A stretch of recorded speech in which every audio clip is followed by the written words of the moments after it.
మనం లౌకికంగా వంశము అని ఒక మాట చెప్తాం.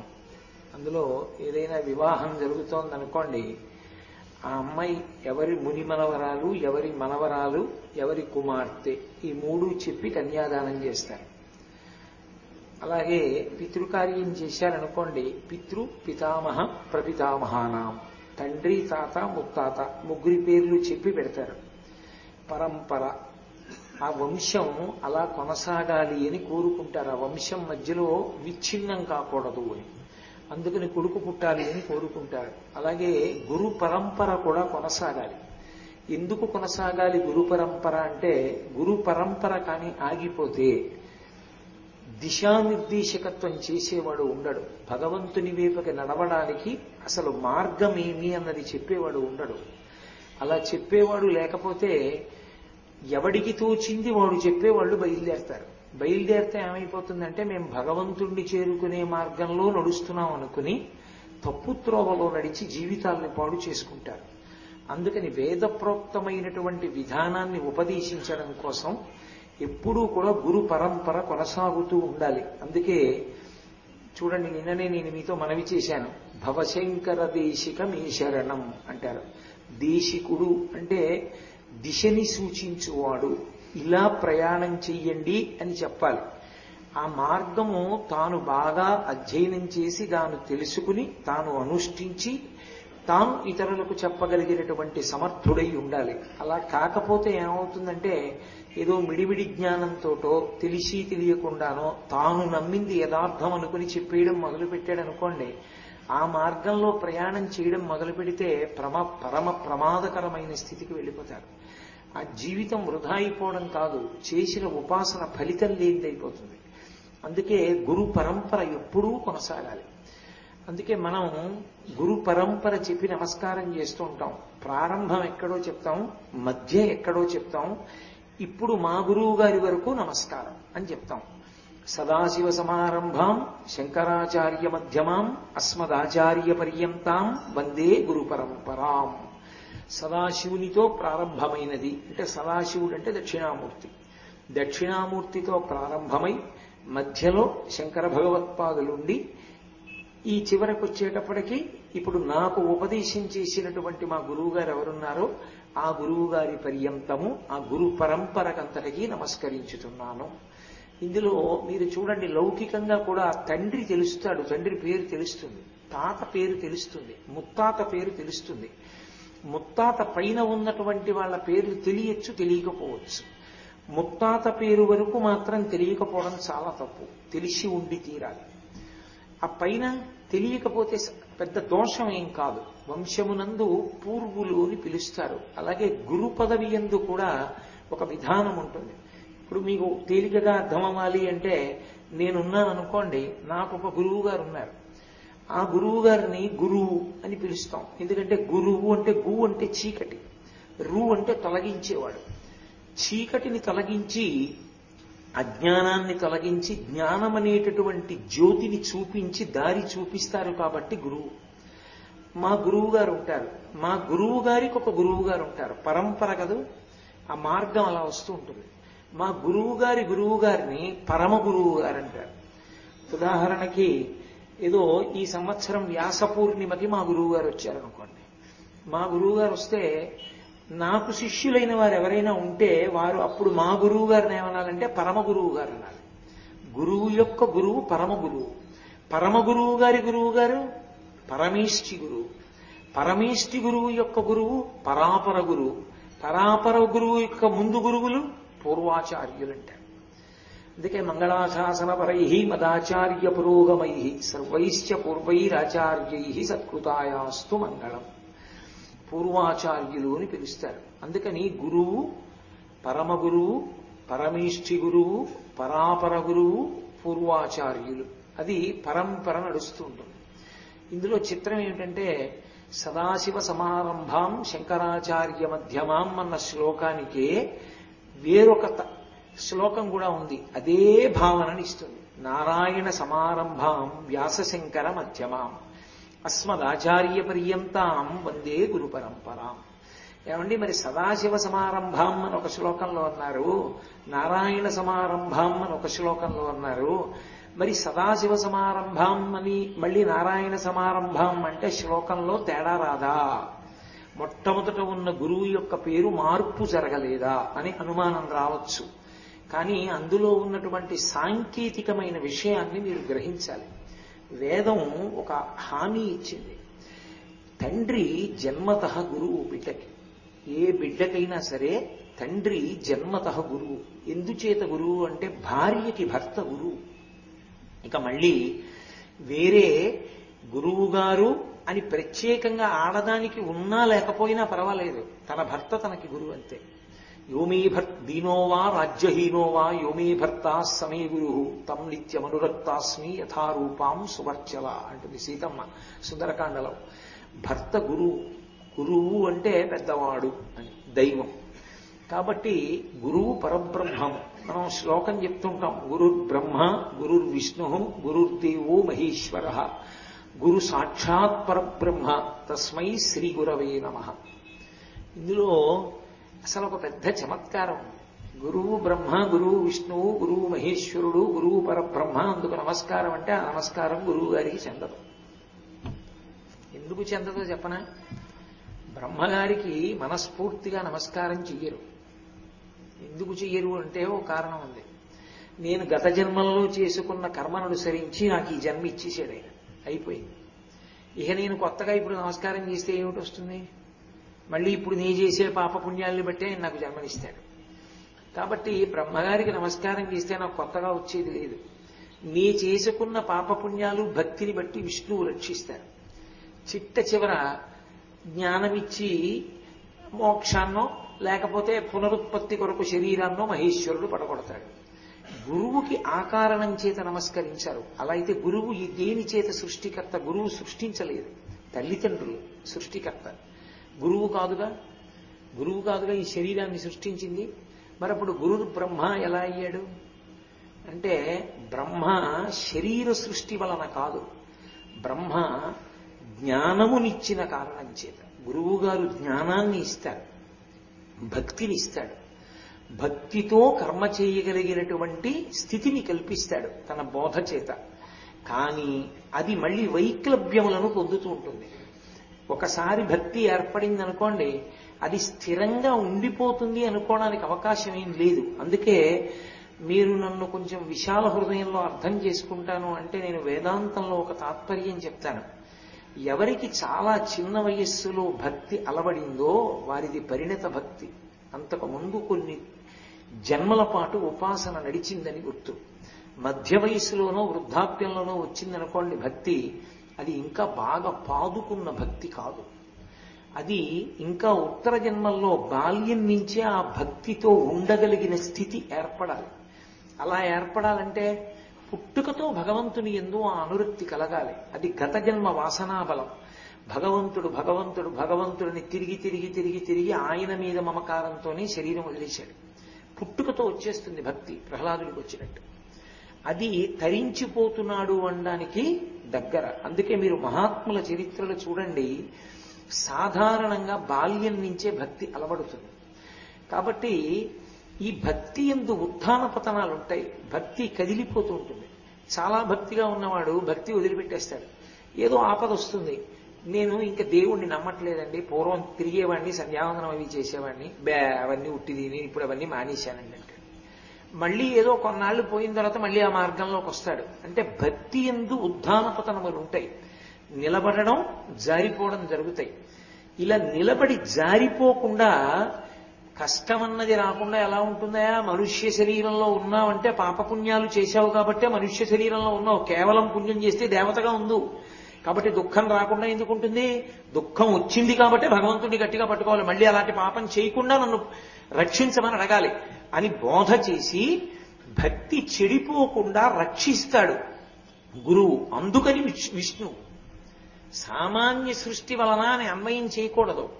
భక్తిని ఇచ్చాడు కాబట్టి బ్రహ్మ, భక్తిని రక్షించాడు కాబట్టి విష్ణువు. చిట్ట చివరికి అజ్ఞానం కొద్దిగా ఉండిపోతూ ఉంటుంది.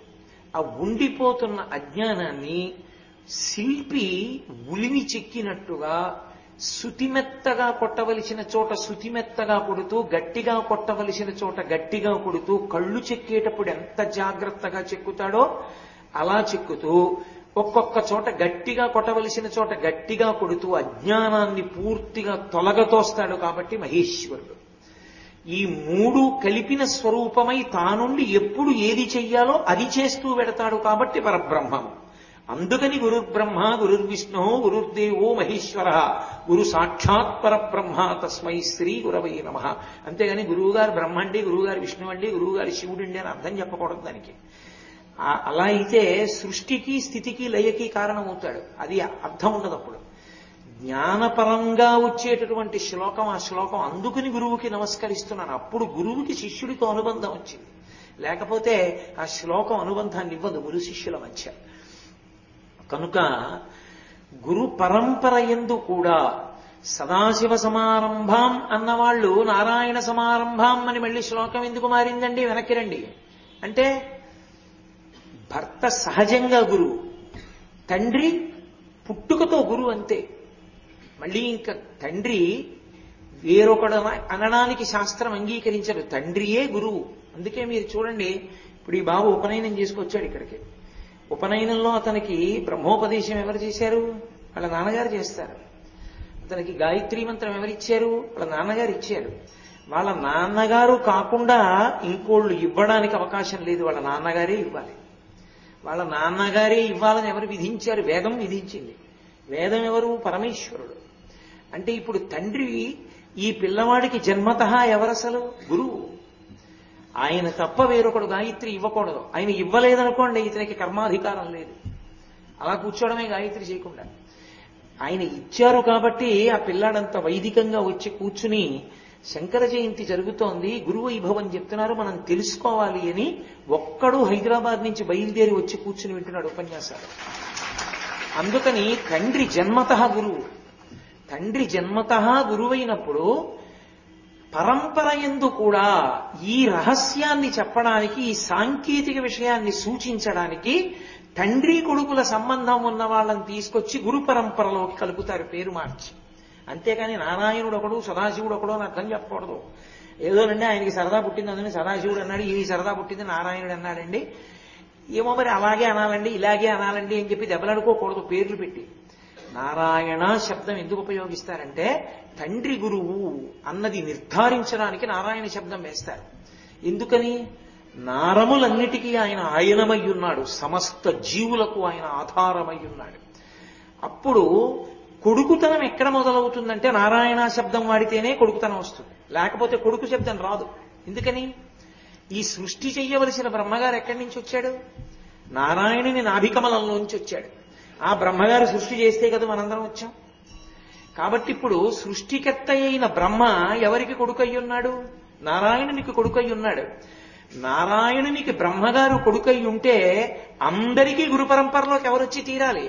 బ్రహ్మగారు రావాలా వద్దా? సృష్టికర్త కాబట్టి ఆయన రావాలా వద్దా? రావాలంటే నారాయణుడు రావాలా వద్దా తండ్రి గురువు కింద? ఈ రహస్యాన్ని సూచిస్తే, ఓ తండ్రిని నేను స్వతహాగా జన్మతః నా కొడుక్కి గురువుని. ప్రతి పిల్లవాడు ఏం తెలుసుకుంటాడు? నా తండ్రి గురువు, నా తండ్రి మాట నేను ఔదలదాల్చాలని తెలుసుకుంటాడు. అందుకని నారాయణ సమారంభాం వ్యాసశంకర మధ్యమాం అస్మదాచార్య పర్యంతాం వందే గురు పరంపరాం. శంకరాచార్యుల వారు వైశాఖ శుక్ల పంచమి నాడు కాలడిలో అవతరించారు.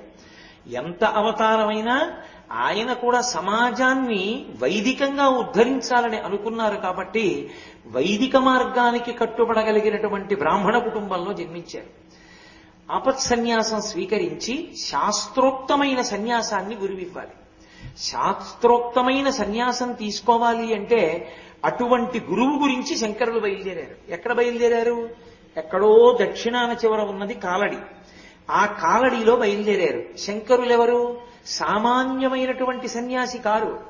కారణజన్ముడు, అవతార స్వీకారం చేసిన వారు. అందుకు అమ్మగారికి వరం ఇచ్చారు. శంకరాచార్యుల వారు అవతార పురుషుడు, కానీ ఆర్యాంబ అవతారం కాదు. ఆవిడ అందరిలాగే సామాన్య స్త్రీ అయినప్పుడు అవతార స్వరూపం కాకపోతే ఆవిడ తరించాలి అంటే ఎవరి వల్ల తరిస్తుంది? కొడుకు చేస్తేనే. ఉన్నదొక్కడే కొడుకు. అమ్మ కన్నా గొప్పది ఇంకోటి లేదని నిన్ననే నేను మీకు సన్యాస ధర్మంలోంచి కూడా చూపించాను. చూపించినప్పుడు మరి అమ్మకి చెయ్యాలా వద్దా అంత్యేష్టి, అందుకే చేస్తానని ఒప్పుకున్నారు శంకరాచార్యుల వారు. వారు శాస్త్రాన్ని ఎక్కడా అధిగమించారు. శంకరుల జీవితం మొత్తం మీద శాస్త్రాన్ని ఒక్క అడుగు దాటి వెయ్యడం అన్నది మీకు కనపడదు. అందుకే ఉన్మృధిత కాల లాంఛనం, ఒక్క నల్లమచ్చ లేని వ్యక్తి అని పేరు పెట్టారు పద్మపాదాచార్యుల వారు. అంతటి మహాపురుషుడు శంకర భగవత్పాదులంటే. ఆయన బయలుదేరారు. ఎన్నాళ్ళుంటారు? ఆయన 100 ఏళ్ళు ఉంటానని చెప్పలేదు. ఆయన 8 ఏళ్ళు ఉంటానన్నారు. అప్పటికి అయిపోయింది. 5 సంవత్సరాలకు ఉపనయనం అయిపోయింది. చాలా తొందరగా సన్యాసం స్వీకరించేశారు. అవతార పరిసమాప్తి అయిపోతుంది. మరి వైదిక మార్గాన్ని రక్షించేవాడు ఎవరు దేశంలో? అందుకే వ్యాస భగవానుడు కోరుకున్నాడు. బదరీనాథ్లో వ్యాస దర్శనం అవ్వాలని కోరుకుంటారు మహాత్ములందరూ. మీరు ఒక్కటే గుర్తుపెట్టుకోండి, ఎప్పుడైనా వాంగ్మయాన్ని పరిశీలనం చేసేటప్పుడు వీరికి వ్యాస దర్శనమైనది అని ఎక్కడైనా కనపడింది అనుకోండి, మీరు వెంటనే పుస్తకానికి ఆయనకి ఓ నమస్కారం చేయాలని గుర్తు. వ్యాసుడంటే అంత గొప్ప స్థితి. అటువంటి వ్యాసుడు గోవింద భగవత్పాదులకు దర్శనమిచ్చాడు. దర్శనమిచ్చి నువ్వు ఇక్కడే నేను ఇక్కడే కూర్చుంటే పరమశివుడు అవతారంగా వచ్చాడు శంకరాచార్యుల వారిగా. గురువు గారి కోసం నడిచొస్తున్నాడు. సన్యాసాశ్రమ ధర్మం. వాహనాలెక్కి తిరగకూడదు, బళ్ళెక్కి తిరగకూడదు. పీఠాధిపతికి వెనక విశేషమైనటువంటి వాహనాలు వస్తాయి. పెద్ద పెద్ద ఏనుగులు వస్తాయి, ఒంటెలు వస్తాయి, గుర్రాలు వస్తాయి. కానీ అన్నిటినీ చూసి ఒక్కసారి పీఠం యొక్క సంప్రదాయము అని వాటి వంక చూసి నమస్కారం స్వీకరిస్తాడు. తాను మాత్రం నడిచొస్తాడు తప్ప, లేకపోతే శిష్యులు పల్లకీలో కూర్చుంటే శిష్యులు మొయ్యాలంతే తప్ప వాహనం ఎక్కి తిరగకూడదు సన్యాసి. సన్యాస ధర్మానికి వ్యతిరేకం అది. కాబట్టి శంకరాచార్యుల వారు భూమినంతటినీ కూడా, భరత భూమినంతటినీ కూడా 3 పర్యాయములు పాదచారి అయి పర్యటించారు. శంకరాచార్యుల వారు చిన్న పిల్లాడు, ఎంతంత కాళ్ళు ఉంటాయి, నడిచొస్తున్నాడు. ఈ ఎప్పటికొస్తాడు హిమాలయ పర్వతాలకి? ఈ లోపల అయిపోదు ఆయన చేసుకున్న నిర్ణయం. కాబట్టి నువ్వెళ్ళు తొందరగా. ఎక్కడికి వెడతావు? నర్మదా నది ఒడ్డుకెళ్ళు. నర్మదా నది ఒడ్డున ఎందుకు కూర్చోవాలి? నీకు ఆ నర్మదా నదితోటి అక్కడ ఉన్న రావి చెట్టుతోటి ఇంకో సంబంధం ఉంది, నీకు బాగా తెలుసు. అందుకని వెళ్ళి అక్కడ కూర్చో, అక్కడ గుహలో అంటే. వెంటనే గోవింద భగవత్పాదులు అన్నారు, తప్పకుండా వెడతాను, కానీ వచ్చినవాడు పరమశివుడని నాకు ఎలా తెలుస్తుందని అడిగారు. ఎందుకని? 1-2 సన్యాసం అడుగుతారు అనుకోకండి. పీఠాధిపతుల దగ్గరికి వెళ్ళి సన్యాసం అడిగేటటువంటి వాళ్ళు ఎందరో ఉంటారు. పరమాచార్య స్వామి వారు కామకోటి పీఠాధిపత్యం వహించిన రోజుల్లో రోజు ఎవరో ఒకరు వచ్చి అయ్యా నాకు సన్యాసం ఇవ్వండి అంటుండేవారు. పరమాచార్య వెంటనే అనేవారు, కామాక్షి మందిరంలో కూర్చుని 1,00,000 గాయత్రి చేసిరా అనేవారు. మళ్ళీ వచ్చేవాడు, 1,00,000 అయిపోయిందా? అయిపోయింది. 1,00,000 చేసిరా? అయిపోయిందా? అయిపోయింది. మూక పంచశతి పారాయణ చేసిరా? ఇన్ని పారాయణలు అయ్యి అతను నిలబడగలడని నమ్మకం వస్తే అప్పుడు ఇచ్చేవారు సన్యాసం. ఎందరో వస్తారు గోవింద భగవత్పాదుల దగ్గరికి. పరమశివుడు వచ్చాడని ఎలా తెలుస్తుంది నాకు? నువ్వు అడగక్కర్లేదు, ఆయనే చెప్పేస్తాడు రహస్యంగా. నేను శివుణ్ణని చెప్తాడు, నీకు అర్థమవుతుంది, వెళ్ళు. గోవింద భగవత్పాదులు బయలుదేరి వచ్చారు. అందుకే శంకరాచార్యుల వారి గురు పరంపర దగ్గరికి వచ్చేటప్పటికీ వ్యాసుడు జోక్యం చేసుకోవలసి వచ్చింది శంకరాచార్యుల వారికి శాస్త్రీయ సన్యాసం ఇవ్వడానికి. శంకరాచార్యుల వారికి కూడా గురు పరంపర ఉంది. ప్రధానంగా నేను చెప్పాను కదూ, ఆ గురు పరంపరని చెప్పినప్పుడు ఎక్కడి నుంచి చెప్తామంటే, నారాయణం పద్మభువం వశిష్టం శక్తించ తత్పుత్ర పరాశరంచ వ్యాసం శుకం గౌడపాదం మహాంతం గోవింద యోగీంద్ర మధాస్య శిష్యం అని చెప్తాం శంకరాచార్యుల వారికి ముందు వరకు. నారాయణం, నారాయణుడు గురువు. సదాశివుడు గురువు. కానీ పరంపర తండ్రి కొడుకు తండ్రి కొడుకు తండ్రి కొడుకు చెప్పాలంటే నారాయణుడు చెప్పాలి. అందుకని నారాయణం. నారాయణం శిష్యుడు పద్మభువం. పద్మభువం అంటే పద్మంలోంచి పుట్టినవాడు. పద్మంలోంచి పుట్టినవాడు ఎవరు? ఆయన నాభిగమనంలోంచే పుట్టాడు చతుర్ముఖ బ్రహ్మగారు. అంటే ఇప్పుడు కొడుక్కి తండ్రి గురువు. అంటే మనకి వేదంలో చెప్పిన పరంపర వస్తోంది. తండ్రి కొడుకు తండ్రి కొడుకు తండ్రి కొడుకు నడుస్తుంది కొంత దూరం. అందుకని నారాయణం పద్మభువం. బ్రహ్మగారు ఊరు ఎలా అయ్యాడండి? బ్రహ్మగారికి దేవాలయం కూడా లేదుగా. బ్రహ్మగారికి దేవాలయం లేదు.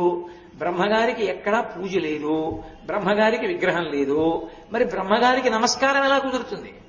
గురువుని బ్రహ్మగారిని గురువుగా తీసుకుని నారాయణుడి పక్కన పద్మభువం బ్రహ్మగారు గురువు అని చెప్పడానికి ఎలా ఆధారం అంటే తండ్రికి కొడుకు కనుక. 2, ఆయన ఉపదేశం చెయ్యలేదని మీరు అనుకోకూడదు. నామమంత్రాన్ని ఇచ్చాడు నారదుడికి. 10 మంది మానసపుత్రులున్నారు, అందులో వశిష్ఠుడు కూడా ఒకడు. ఆయన అసలు ఉపదేశము అనేటటువంటిది ఒక శాస్త్రీయమైన విధానంలో నోటితో ఉపదేశం చెయ్యడం అనేటటువంటి ప్రక్రియ ప్రారంభమైంది ఎక్కడి నుంచి అంటే దత్తాత్రేయ స్వామి వారి దగ్గర ప్రారంభమైంది. దత్తాత్రేయ స్వామి వారికి పూర్వం ఉపదేశం అనేటటువంటి ప్రక్రియతో ఉండేది కాదు గురు పరంపరలో. కేవలంగా ఏమిటంటే ఏదో ఒక నామమో ఏదో ఒకటి ఇవ్వడం అంతే, అంతవరకే. కాబట్టి నారాయణం పద్మభువం బ్రహ్మగారు నారదుడికి ఇచ్చాడు, వశిష్ఠుడికి ఇచ్చాడు అలా ఉపదేశం. కాబట్టి బ్రహ్మగారు గురువు. కాబట్టి నారాయణుని తర్వాత బ్రహ్మగారు. నారాయణం పద్మభువం వశిష్టం. బ్రహ్మగారి కొడుకు వశిష్ఠుడు. బ్రహ్మమానసపుత్రుల్లో ఒకరిగా చెప్తారు వశిష్ఠుణ్ణి. 10 మంది ప్రజాపతుల్ని చెప్తారు. చెప్పినప్పుడు అందులో మానసపుత్రుల్లో నారదునితో సమాన స్థాయిలో వశిష్ఠుడు కూడా చెప్పబడతాడు. దీర్ఘకాలం ఉన్నవాడు. అటువంటి వశిష్ఠ మహర్షి బ్రహ్మగారికి కొడుకు. కాబట్టి గురు పరంపర ఎలా పెడుతోంది? తండ్రి కొడుకు కొడుకు. కాబట్టి ఇప్పుడు నారాయణుడి కొడుకు బ్రహ్మగారు, బ్రహ్మగారి కొడుకు వశిష్ఠుడు. ఇప్పటి వరకు మీరు గమనించాలి, తండ్రి కొడుకు కొడుకు వచ్చింది. కాబట్టి నారాయణం పద్మభువం వశిష్టం. వశిష్ఠుని దగ్గరికి వచ్చేటప్పటికీ సరే రామచంద్రమూర్తి నామకరణం చేశారు. వశిష్ఠ మహర్షి చాలా దీర్ఘాయుష్మంతుడు, ఆయన మహానుభావుడు, ఎన్నో విశేషమైనటువంటి పనులు చేశాడు. ఇవన్నీ పక్కన పెట్టండి. గురు పరంపరలో వశిష్ఠుడి గురించి చెప్పినప్పుడు ఒక పెద్ద చమత్కారం ఉంది, చాలా పెద్ద చమత్కారం. అది మీరు కనిపెట్టవలసి ఉంటుంది. ఏమిటా చమత్కారం అంటే, వశిష్ఠుడు తన పరమ గురువు అయినటువంటి వారికి తాను ఉపదేశం చేశాడు గురువుగా. పరమ గురువు శిష్యుడిగా వచ్చాడు మళ్ళీ వశిష్ఠుడికి. వశిష్ఠుడికి గురువు ఎవరు? బ్రహ్మగారు, తండ్రి కాబట్టి. బ్రహ్మగారు గురువు అయితే బ్రహ్మగారి తండ్రి నారాయణుడు వశిష్ఠుడికి ఏమవుతాడు? పరమ గురువు అవుతాడు. నారాయణుడు పరమ గురువు. ఆ నారాయణుడేగా రామచంద్రమూర్తిగా వచ్చాడు. నారాయణుడు రామచంద్రమూర్తిగా వస్తే రామచంద్రమూర్తిని కూర్చోబెట్టి పాఠం చెప్పింది, ఉపదేశం చేసింది ఎవరు? వశిష్ఠుడే. కాబట్టి తన పరమ గురువుకి తాను గురువుగా కూర్చుని మళ్ళీ శిష్యుడిగా ఉపదేశం చేశాడు నారాయణుడిని కూర్చోబెట్టి. ఈ విశేషం అందింది ఒక్క వశిష్ఠుడికి గురు పరంపరలో. అది అక్కడ పట్టుకోవలసినటువంటి విశేషం. కాబట్టి నారాయణం పద్మభువం వశిష్టం. అంతేకాదు, అద్వైత సంప్రదాయం దగ్గరికి వచ్చేటప్పటికీ అసలు అద్వైతంలో పరమాద్భుతమైనటువంటి గ్రంథాన్ని రామచంద్రమూర్తి ఉపదేశంగా ఇచ్చినవాడు వశిష్ఠుడే. యోగవాసిష్టము అని ఒక గ్రంథం, అదంతా అద్వైత సంప్రదాయాన్ని చెప్తుంది. ఆ యోగవాసిష్టాన్ని ఇచ్చినటువంటి వాడు వశిష్ఠ మహర్షి. కాబట్టి నారాయణం పద్మభువం వశిష్టం తత్పుత్ర శక్తించ. ఆ వశిష్ఠుని యొక్క కుమారుడు శక్తి. ఆ శక్తి తరువాతి గురు పరంపరలో శంకరాచార్యుల వారి గురు పరంపరని స్పృశిస్తున్నాను నేను. కానీ ఎక్కువగా ఎందుకు మాట్లాడకుండా వెళ్ళిపోతున్నాను అంటే, ప్రధాన ప్రసంగం నాది శంకర భగవత్పాదుల మీద. అందుకని శంకర భగవత్పాదుల దగ్గరికి చేరడానికి వెడుతున్నాను తొందరగా. నారాయణం పద్మభువం వశిష్టం తత్పుత్ర శక్తించ. ఆ వశిష్ఠుడి కొడుకు శక్తి, ఆయన పేరు శక్తి మహర్షి. ఆ శక్తి మహర్షి వశిష్ఠుడి తర్వాత గురుస్థానాన్ని అలంకరించాడు పరంపరలో. ఈ శక్తి మహర్షి చాలా విచిత్రమైనటువంటి స్థితి. వశిష్ఠుడు ఏదో దేహత్యాగం చేసిన తర్వాత గురు పరంపరలోకి వచ్చిన వాడు కాడు.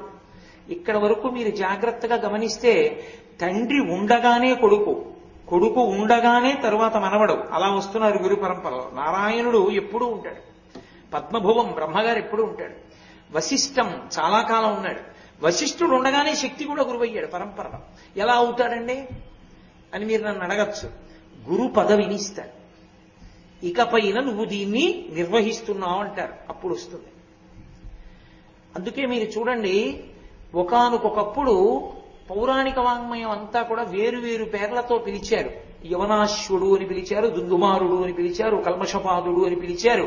కానీ కంచికామకోటి పీఠాధిపత్యం వహించినటువంటి మహాపురుషులు సదాశివ బ్రహ్మేంద్ర స్వాముల వారు గురు పరంపరా రత్నావళి అని ఒక స్తోత్రాన్ని చేశారు. కంచి కామకోటి పీఠాధిపతుల్లో సదాశివ బ్రహ్మేంద్ర స్వామి వారి గురువు గారి వరకు ఉన్నటువంటి జీవిత విశేషాలన్నింటినీ కూడా ఆ గురురత్నమాలికలో చెప్పారు.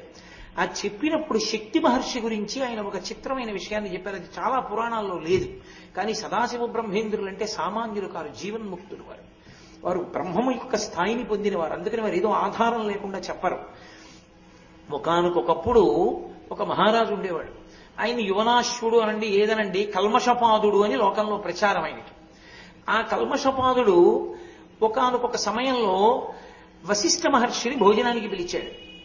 అంతఃపురం ఏదో పితృకార్యానికి వశిష్ఠుడు వెళ్ళాడు బ్రహ్మస్థానంలో. భోజనం పెట్టాడు. భోజనం తింటుంటే వశిష్ఠ మహర్షికి అనుమానం వచ్చింది, భోజనంలో ఏదో తేడా వచ్చింది. గురువు గారికి కోపం తెప్పించి శిష్యుణ్ణి పాడి చెయ్యాలని వంటింట్లో ఒక రాక్షసుడు ప్రవేశించి మనుష్య మాంసాన్ని వండి వశిష్ఠుడికి వడ్డింపించాడు రాజు చేత. ఇది తెలుసుకోలేడా వశిష్ఠుడు? తెలుసుకోగలడు. కానీ అది ఈశ్వరమాయ అన్న మాటకు అర్థం. ఒక చమత్కారం జరగాలి, శక్తి మహర్షి యొక్క గొప్పతనం బయటికి రావాలి. వెంటనే వశిష్ఠుడికి ఆగ్రహం కలిగింది. నాకు నరమాంసం వడ్డించావు, ఎవడు వంటింట్లో దూరాడు, ఎవడు వడ్డించాడు పక్కన పెట్టావు, ఇంటి యజమానిగా నీదే ఆ దోషం. గురువుని నన్ను పిలిచి నరమాంసం విస్తట్లో వడ్డిస్తుంటే నాకు తెలియదంటే ఎవరో వండారంటే కుదరదు, యజమానివి నువ్వే, అందుకు నీకు శాపం ఇస్తున్నాను, నరమాంస భక్షణ చేసే రాక్షసుని మగుదువుగాక. రాజుకి కోపం వచ్చి వెంటనే ఆయన కమండలంలో జలాలు తీసుకుని వశిష్ఠుడిని శపించడానికి సిద్ధమయ్యాడు. ఆయన అంతటి మహానుభావుడు. ఒక పురాణంలో భార్య అనుంది, రామాయణంలో కూడా భార్య అని, తర్వాత కాలంలో కొన్ని చోట్ల మంత్రి అనుంది. ఏదైతే అవనివ్వండి, గురువుని శపిస్తే రౌరవాది నరకాలకు పోతావురా, నీకు శక్తి ఉండొచ్చు కానీ నీ వంశం నశించిపోతుంది, గురువు జోలికి వెళ్ళడం ఏంటి, గురువు జోలికి వెళ్ళకూడదన్నారు. అంటే ఆయన చేతిలో అప్పటికే నీళ్లు పోసేసుకున్నాడు. ఆ నీళ్లు ఎక్కడ విడిచిపెడితే ఆ భాగం కాలిపోతుంది, భూమి మీద పోస్తే భూమి కాలిపోతుంది. కాబట్టి ఇప్పుడు ఈ నీళ్లు ఎక్కడ పోయానని అడిగాడు. నీ మీదే పోసుకోవాలి. తన మీద పోసుకుంటే తన ఒళ్ళు కన్నాలు పడిపోతుందని తన పాదముల మీద పోసుకున్నాడు. పోసుకుంటే కొత్త ఉడికిపోయి ఆ మాంసం బయటికి వచ్చేసి పాదాలు కాలిపోయాయి, వివర్ణమైపోయాయి. అందుకని కల్మషపాదుడు అని పేరు వచ్చింది. ఆ రాజు వశిష్ఠ మహర్షి శాపానికి నరమాంస భక్షణ చేసేటటువంటి రాక్షసుడిగా మారిపోయి వశిష్ఠుని కుమారుడైన శక్తి మహర్షి కనబడితే ఆయన్ని తినడానికి మీద పడ్డాడు. కొన్ని చోట్ల మింగేడు అని కూడా ఉంది. కానీ గురురత్నమాలికా స్తోత్రాన్ని నేను ఆధారం చేసి మాట్లాడుతున్నాను. శక్తి మహర్షి దగ్గరికి వెళ్ళేటప్పటికీ శక్తి మహర్షి అలా నిలబడ్డారు, వశిష్ఠుని కుమారుడు. ఆయన అలా నిలబడేటప్పటికీ ఆ శక్తి మహర్షి తండ్రి అయిన వశిష్ఠుడిచ్చినటువంటి శాపం వశిష్ఠుడి ప్రమేయం లేకుండా పోయింది. ఆ శక్తి మహర్షిని చూసేటప్పటికీ అతనికి ఉన్నటువంటి ఆ రాక్షసత్వం విరిగిపోయిందంతే, విరిగిపోయి మళ్ళీ రాజైపోయాడు. అంటే శక్తి మహర్షి ఎంత పరబ్రహ్మంగా ఈ భూమి మీద నడిచాడో చూడండి. అంతటి మహానుభావుడు. అద్వైత సంప్రదాయంలో మహాపురుషుడిగా చెప్పబడిన వారిలో ఒకరు శక్తి మహర్షి. అందుకని నారాయణం పద్మభువం వశిష్టం శక్తించ తత్పుత్ర పరాశరంచ. ఆ శక్తి మహర్షి యొక్క కుమారుడు పరాశరుడు వశిష్ఠ మహర్షిగా మనవడం. ఈ శక్తి మహర్షికి ఈ పరాశర మహర్షి జన్మించేటప్పుడు చిత్రం జరిగింది. శక్తి మహర్షి యొక్క భార్య కడుపులో పరాశరుడు ఉండగా వశిష్ఠ మహర్షి ఆశ్రమంలో కూర్చుని ఉంటే తన కోడలి కడుపులోంచి వేదమంత్రాలు వినపడుతుండేవి. ఏమిటి నీ కడుపులోంచి వేదమంత్రాలు సుస్వరంగా వినపడుతున్నాయని వశిష్ఠుడు తెల్లబోయి దివ్య దృష్టితో చూశాడు. అసలు ఆమె కడుపులో ఉత్పన్నమవుతున్నప్పుడే అతను వేదమంత్రాలు చెప్తూ వేదమంత్రాల లోపల ఆమ్నాయం చేశాడు. తండ్రి అయిన శక్తి మహర్షి యొక్క తేజమైన కారణం చేత అమ్మ కడుపులో పిండంగా తయారవుతున్నప్పుడు వేదమంత్రాలు చెప్పాడు పరాశరుడు. అంతటి మహానుభావుడు. అసలు పరాశరుని గురించి చెప్పడం చాలా చాలా కష్టం. అందుకే పరాశరుడు యొక్క తేజస్సు తప్ప వేద విభాగం చెయ్యగలిగినటువంటి మహాపురుషుణ్ణి సృజించలేదని పరదేవత ఆయనకి కామప్రచోదనం చేసి సత్యవతి యందు వీర్యము నిక్షేపించేటట్టు చేసింది. ఆ సత్యవతి కారణ జన్మురాలు. మీరు మహాభారతం ఆదిపర్వంలో విన్నారు, మళ్ళీ నేను ఇప్పుడు వెనక్కి ఎక్కడికి వెళ్ళను. కాబట్టి ఆ పరాశర మహర్షి సత్యవతీదేవి యందు తన తేజస్సుని ఉంచిన కారణం చేత వేరొక మహానుభావుడు ఉద్భవించాడు. ఆయనే వ్యాస భగవానుడు. శక్తించ తత్పుత్ర పరాశరంచ. ఆ పరాశరుని యొక్క కుమారుడు వ్యాసం. పరాశర మహర్షి ఈ లోకానికి అందించినటువంటి గొప్ప కానుకలు రెండున్నాయి. ఒకటి వ్యాస మహర్షిని అందించాడు, రెండు విష్ణు పురాణాన్ని అందించాడు. విష్ణు పురాణాన్ని ఈ లోకానికి అందించిన వాడు పరాశర మహర్షే. అందుకే పరాశర మహర్షికి శంకర భగవత్పాదులు ప్రత్యేక వందనం చేశారు. అంతటి గొప్పవాడు పరాశరుడు. ఆ పరాశర మహర్షి యొక్క కుమారుడు వ్యాసుడు. వ్యాసుడి గురించి నేను ఎంత చెప్పినా తక్కువే. వ్యాసుడి గురించి చెప్పడం ఎవరికీ సాధ్యం కాదు. అసలు వ్యాసోచ్ఛిష్టం జగత్సర్వం, వ్యాసుని యొక్క ఎంగిలి వాంగ్మయం అంతా. అసలు వ్యాసుడు లేకపోతే కటిక చీకటి. ఆ వ్యాసుడే కలియుగంలో ఉండేటటువంటి జనుల ఆయుర్దాయాన్ని దృష్టిలో పెట్టుకుని వేదాల్ని విభాగం చేసి ఒక్కొక్కరు కలియుగంలో 100 సంవత్సరముల కన్నా ఎక్కువ బ్రతకరు కాబట్టి ఏ వేదాల్లో శాఖని తాను 100 ఏళ్లలో చదవగలడో అది నిర్ణయం చేసి వేద విభాగం చేసిన వాడు, బ్రహ్మసూత్రములను ఇచ్చినటువంటి వాడు, మహాభారతాన్ని ఇచ్చినవాడు, 18 పురాణములను ఇచ్చినటువంటి వాడు మహానుభావుడు వ్యాస భగవానుడే.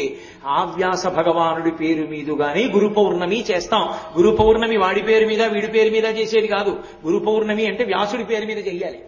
గురువు గారిలో వ్యాసుణ్ణి చూసి నమస్కారం, అది వ్యాస పౌర్ణిమ. అంతేగాని గురు పౌర్ణమికి ప్రతివాడికి నమస్కారాలకి ప్రతివాడికి పూజలు లేవు. గురు పౌర్ణిమ అంటే వ్యాసుడికే పూజ. వ్యాస పంచకం వేసి చేస్తారు. 6 30 నిమ్మకాయల్లో ఆవాహన చేసి మంటపాలు వేయాలి, వేసి పూజ చేస్తారు. కాబట్టి ఆ పరాశరుని యొక్క కుమారుడు వ్యాసుడు, వ్యాసుని యొక్క కుమారుడు శుకుడు. ఇక్కడ వరకు మీరు ఒక గమ్మత్తు పట్టుకోవాలి. తండ్రి కొడుకు తండ్రి కొడుకు తండ్రి కొడుకు అలా వెడుతోంది గురు పరంపర. అందుకని నారాయణుడిని తీసుకొచ్చారు ముందుకి. నారాయణం పద్మభువం వశిష్ఠం శక్తించ తత్పుత్ర పరాశరంచ వ్యాసం శుకం. శుకుడి దగ్గరికి వచ్చేటప్పటికి ఇక మిగిలిన వాళ్ళల్లా ఆయన కూడా భార్యతో ఉన్నాడు, బిడ్డలతో ఉన్నాడు అని చెప్పడానికి సావకాశం లేదు. ఎందుకు లేదో తెలుసా? ఈ పైన ఉన్న వాళ్ళ స్థాయి ఒకెత్తు, ఒక్క శుకుడి స్థాయి ఒకెత్తు.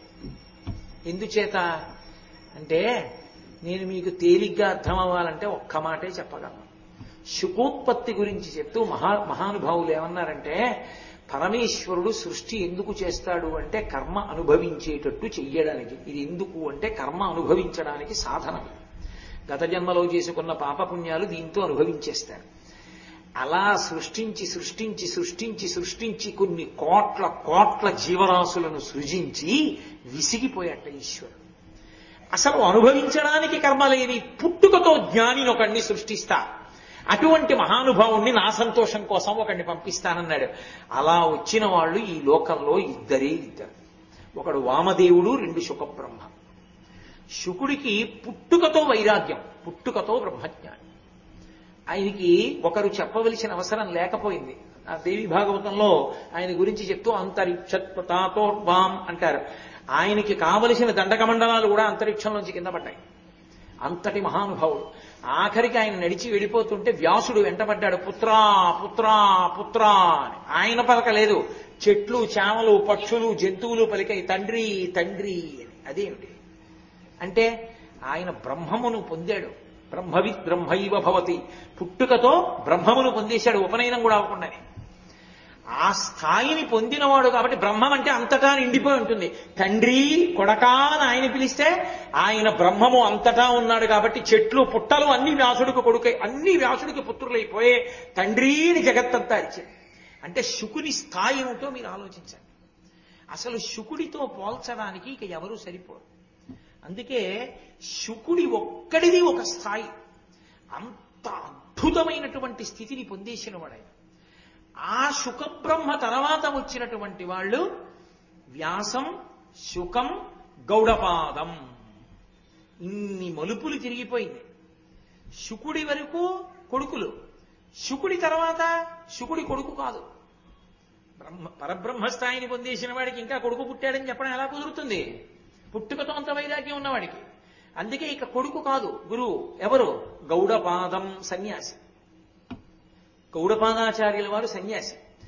శుకాచార్యులు పరబ్రహ్మజ్ఞానం పుట్టుకతో విశేషమైన వ్యక్తి. అంతకు ముందు వరకు కుటుంబీకులు. అంటే సంసారం చేసిన వాళ్ళందరూ కూడా వచ్చారని చెప్పవలసి ఉంటుంది.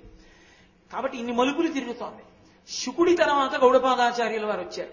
శుకుడి తర్వాత సన్యాసి అయిన గౌడపాదాచార్యుల వారు శుకబ్రహ్మ దగ్గర ఎలా ఉపదేశం తీసుకున్నారు, ఎలా సన్యాసం తీసుకుని అద్వైత గురు పరంపరలోకి ఎలా వచ్చారు గౌడపాదాచార్యుల వారు అంటే, మళ్ళీ మీరు నేను ఎక్కడ బయలుదేరానో జ్ఞాపకం పెట్టుకోండి. లేకపోతే ఆ రెండిటికి మధ్య ఉన్న సంబంధ కవాటం తెగిపోయిందనుకోండి, నేను ఎట్టెడుతున్నానో మీకు అర్థం కాదు. మీరు ఎక్కడ నేను తెగానో మళ్ళీ ఎక్కడ కలుపుతానో గుర్తుపెట్టుకోవాలి. అంటే నేను మళ్ళీ ఏ గంట తర్వాత కలుపుతాను దీన్ని. ఇక్కడ శుకబ్రహ్మకి గౌడపాదాచార్యుల వారు శిష్యులు ఎందుకు అయ్యారు అన్నది కదా ప్రశ్న. ఒకానొకప్పుడు శ్రీ మహావిష్ణువు అజపతాండవాన్ని అనుభవిస్తున్నాడు. నేను చాలా శ్లోకాలు విడిచిపెట్టి మాట్లాడుతున్నాను, ఎందుకంటే అది అవదని. అజపతాండవం అన్నది ఒక తాండవం. పరమేశ్వరుడు చేసేటటువంటి తాండవాలు అన్నీ ఒకలా ఉండవు.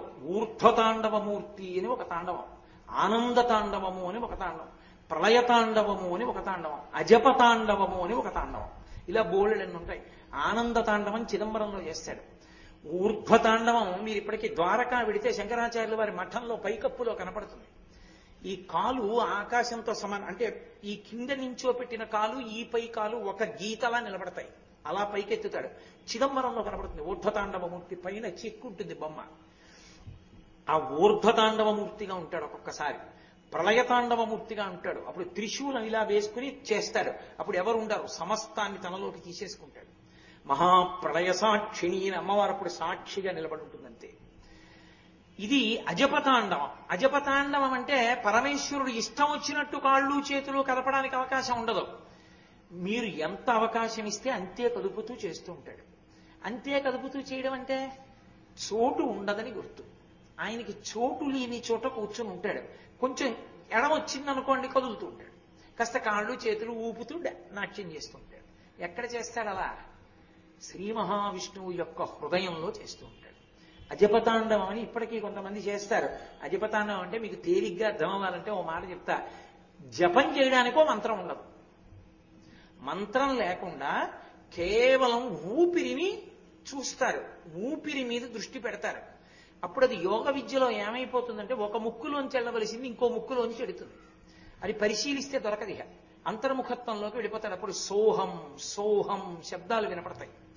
వినపడుతూ అంతర్ముఖత్వంలోకి వెళ్ళి సమాధిలోకి ప్రవేశిస్తాడు. దాన్ని అజపతాండవం అంటారు. ఆ ఊపిరిని ఒక్కదాన్నే పరిశీలిస్తూ ఉండడంలో అది క్రమబద్ధీకరణకి వెళ్ళిపోతుంది. వేగంగా తీయడు అని తీసి వదులుతుంటాడు. ఆ బాగా తీయడంలో వక్షస్థలం విచ్చుకుంటుంది, వదులుతున్నప్పుడు ముడుచుకుంటుంది. ఈ విచ్చుకుని వదులుతున్నప్పుడు బాగా విచ్చుకున్నప్పుడు శివుడు సంతోషంగా కదులుతాడు, ముడుచుకుపోతున్నప్పుడు ఇలా ఇలా ఉండిపోతూ ఉంటాడు. దీన్ని చూస్తున్నారు శ్రీ మహావిష్ణువు లోపల శివతాండవాన్ని. పరమానందాన్ని పొందేశాడు ఆ శివతాండవం చూసి. ఆయనంత సంతోషం పొందుతుంటే బరువు ఎక్కువైపోయాడు. బరువు ఎక్కువైపోతే కిందెవరున్నారు? శేషుడు ఉన్నాడు, ఆయన మోస్తున్నాడు. మరి ఆయనే కదా, ఆదిశేషుడే పడక, ఆదిశేషుడే కుర్చీ, ఆదిశేషుడే గొడుగు ఆయనకి. కాబట్టి శేషుడు అయ్య బాబో ఏమిటి స్వామి ఇంత బరువు ఎక్కిపోతున్నారు, అకస్మాత్తుగా మొయ్యలేకపోతున్నాను అన్నాడు. అజపతాండవం చూస్తున్నాను రా అన్నారు విష్ణువు. ఆయనకి తెలిసి అడుగుతాడని. అజపతాండవమా అంటే ఏమిటి అన్నాడు. నీ చెప్తే ఏమర్థం అవుతుంది? చిదంబరం పో, అక్కడ చూడు. శివుడు చేస్తుంటాడు ఆనందతాండవం. అజపతాండవం నాలో చూస్తున్నాను, ఆనందతాండవం చిదంబరంలో చూడు, చిదంబరం వెళ్ళన్నారు. అంటే అయితే నేను ఇప్పుడే బయలుదేరుతున్నాను అన్నారు. వెళ్ళు, కానీ ఎలాగో వెడుతున్నావు కాబట్టి భూలోకం మీదకి నువ్వు ఒక ఉపకారం చేసిరా, నువ్వు మహాభాష్య రచన చెయ్యి అన్నాడు. తప్పకుండా చేస్తాను అన్నారు. రచన చేసి రావడం కాదు, మహాభాష్య ప్రచారం కూడా నువ్వే చేసి మళ్ళీ రా అన్నారు. చేస్తాను అన్నాడు. అని బయలుదేరాడు.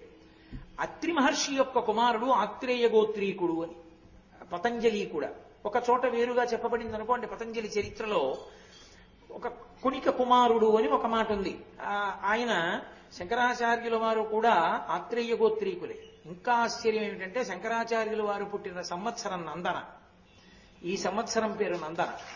నందననామ సంవత్సరంలోనే శంకరాచార్యుల వారు అవతార స్వీకారం చేశారు. అందుకే ఈ సంవత్సరం శంకర జయంతికి ప్రశస్తి ఎక్కువ, గురువుగారి అనుగ్రహం విశేషంగా ఉంటుంది. కాబట్టి ఆ శేషుడు ఒక్కొక్క చోట ఒక్కొక్కలా చెప్పారు. అత్రి మహర్షి కుమారుడుగా వచ్చాడు అని ఒక చోట సాధికారికంగా చెప్పింది. వేరొక చోట ఒక కొనిక కుమారుణ్ణి పొందాలనేటటువంటి కోరికతో సూర్య భగవానుణ్ణి ఉపాసన చేసి అంజలి ఘటించింది. అంజలి అంటే ఇలా రెండు చేతులతో పట్టడం. ఇలా రెండు చేతులు పట్టి ప్రార్థన చేస్తోంది సూర్యుణ్ణి. సరే, ఎలాగో భూమండలం మీద నేను వెళ్ళాలనుకున్నాను కదా, ఈమె ఎవరో కొడుకు కావాలంటోంది, ఈవిడ కడుపున కొడుకుగా పుడతానని పైనుంచి ఒక్కసారి ఓ చిన్న పాముగా మారి ఆవిడ చేతుల మీద పడ్డాడు. పత్ అంటే పడ్డం సంస్కృతంలో, అంజలి అంటే అంజలి చేతుల్లో పడ్డాడు. అంజలి చేతుల్లో అంటే ఇలా పట్టిన చేతుల్లో అని నా ఉద్దేశం. ఇలా పట్టిన చేతుల్లోకి పట్టాడు. పత్ అంజలి, ఈ రెండు చేతుల్లోకి పడిన పాము రూపం ఉన్నవాడు కాబట్టి ఆవిడ పతంజలి అని పేరు పెట్టుకుంది. ఆయన ఆదిశేషుడు. ఈ పతంజలి చిదంబరంలో శివతాండవం చూడ్డానికి వచ్చాడు. వచ్చి ఆనంద తాండవం చేస్తున్నాడు. సాయంకాలం శివుడు చూస్తున్నాడు సంతోషంగా. పరమశివుడు తాండవం చేస్తున్నప్పుడు సహకారం చేయకుండా చూసేవాళ్ళు ఇద్దరు ఉంటారు. వాళ్ళిద్దరే ఏ సహాయం చేయరు, ఏ వాద్యం మోగించరు, ఏ వీణా మోగించరు, ఏ తప్పెట్లు మోగించరు. ఇద్దరు చూస్తూ ఉంటారు. ఎవరో తెలుసా? ఒకడు వ్యాఘ్రపాదుడు, ఒకడు పతంజలి. పతంజలి కిందంతా పాము శరీరం, పైన మనుష్యుడి తల ఉంటుంది. వ్యాఘ్రపాదుడు కిందంతా పులి శరీరం, పైన మనుష్యుడి తల ఉంటుంది. మీరు నటరాజస్వామి చిత్తరువు చూస్తే మీకు ఇప్పటికీ కనపడుతుంది. అంటే శివతాండవాన్ని చూస్తే ఆఖరికి క్రౌర్యంతో ఉన్న పెద్ద పులి, పగతో ఉన్న పాము కూడా ప్రశాంతపడిపోతాయి. అది శివుని యొక్క వైభవం అంటే. కాబట్టి చూస్తున్నాడు పతంజలి ఆ తాండవాన్ని. చూస్తుంటే కొంతమంది నవ్వారు. అబ్బో, దాని మీద చాలా పెద్ద కథలున్నాయి. నంది నవ్వితే అడిగాడు పతంజలి, ఎందుకు నవ్వావని అడిగాడు. మేమందరం ఇన్ని ఉపకారాలు చేస్తున్నావు, నువ్వేం ఉపకారం చేస్తావు, చేతులా కాళ్ళా అన్నాడు. కొమ్ములు ఉన్నాయి కాబట్టి ఇలా మాట్లాడుతున్నావు, కొమ్ములు ఇచ్చి దీర్ఘం లేని స్తోత్రం చేస్తాను శంకరుడి మీద, అదే నేను ఇచ్చేటటువంటిది అని చెప్పి తాండవం మీద దీర్ఘాలు లేని స్తోత్రం చేశాడు ఆయన పతంజలి. అద్భుతమైన స్తోత్రం ఇప్పటికీ వాంగ్మయంలో. అలాగే ఆయన చూసి చూసి చూసి చూసి అబ్బా, ఒక ఆయన వీణ వాయిస్తున్నాడు, ఒక ఆయన మృదంగం వాయిస్తున్నాడు, ఒక ఆయన తప్పెట మోగిస్తున్నాడు, ఒక ఆవిడ వేణువు వాయిస్తోంది, నేనే ఏమీ చేయకుండా ఇలా కూర్చున్నాను. కాదు కాదు, నేను ఇలా కూర్చోకూడదు, నేను కూడా ఈయన తాండవంలో ఏదో ఒకటి చెయ్యాలని ఎగిరి వెళ్లి పరమశివుని యొక్క పాదానికి మంజీరంగా చుట్టుకున్నాడు. ఆ పాదాలకి పెట్టుకునేటటువంటి అందెగా మారిపోయాడు.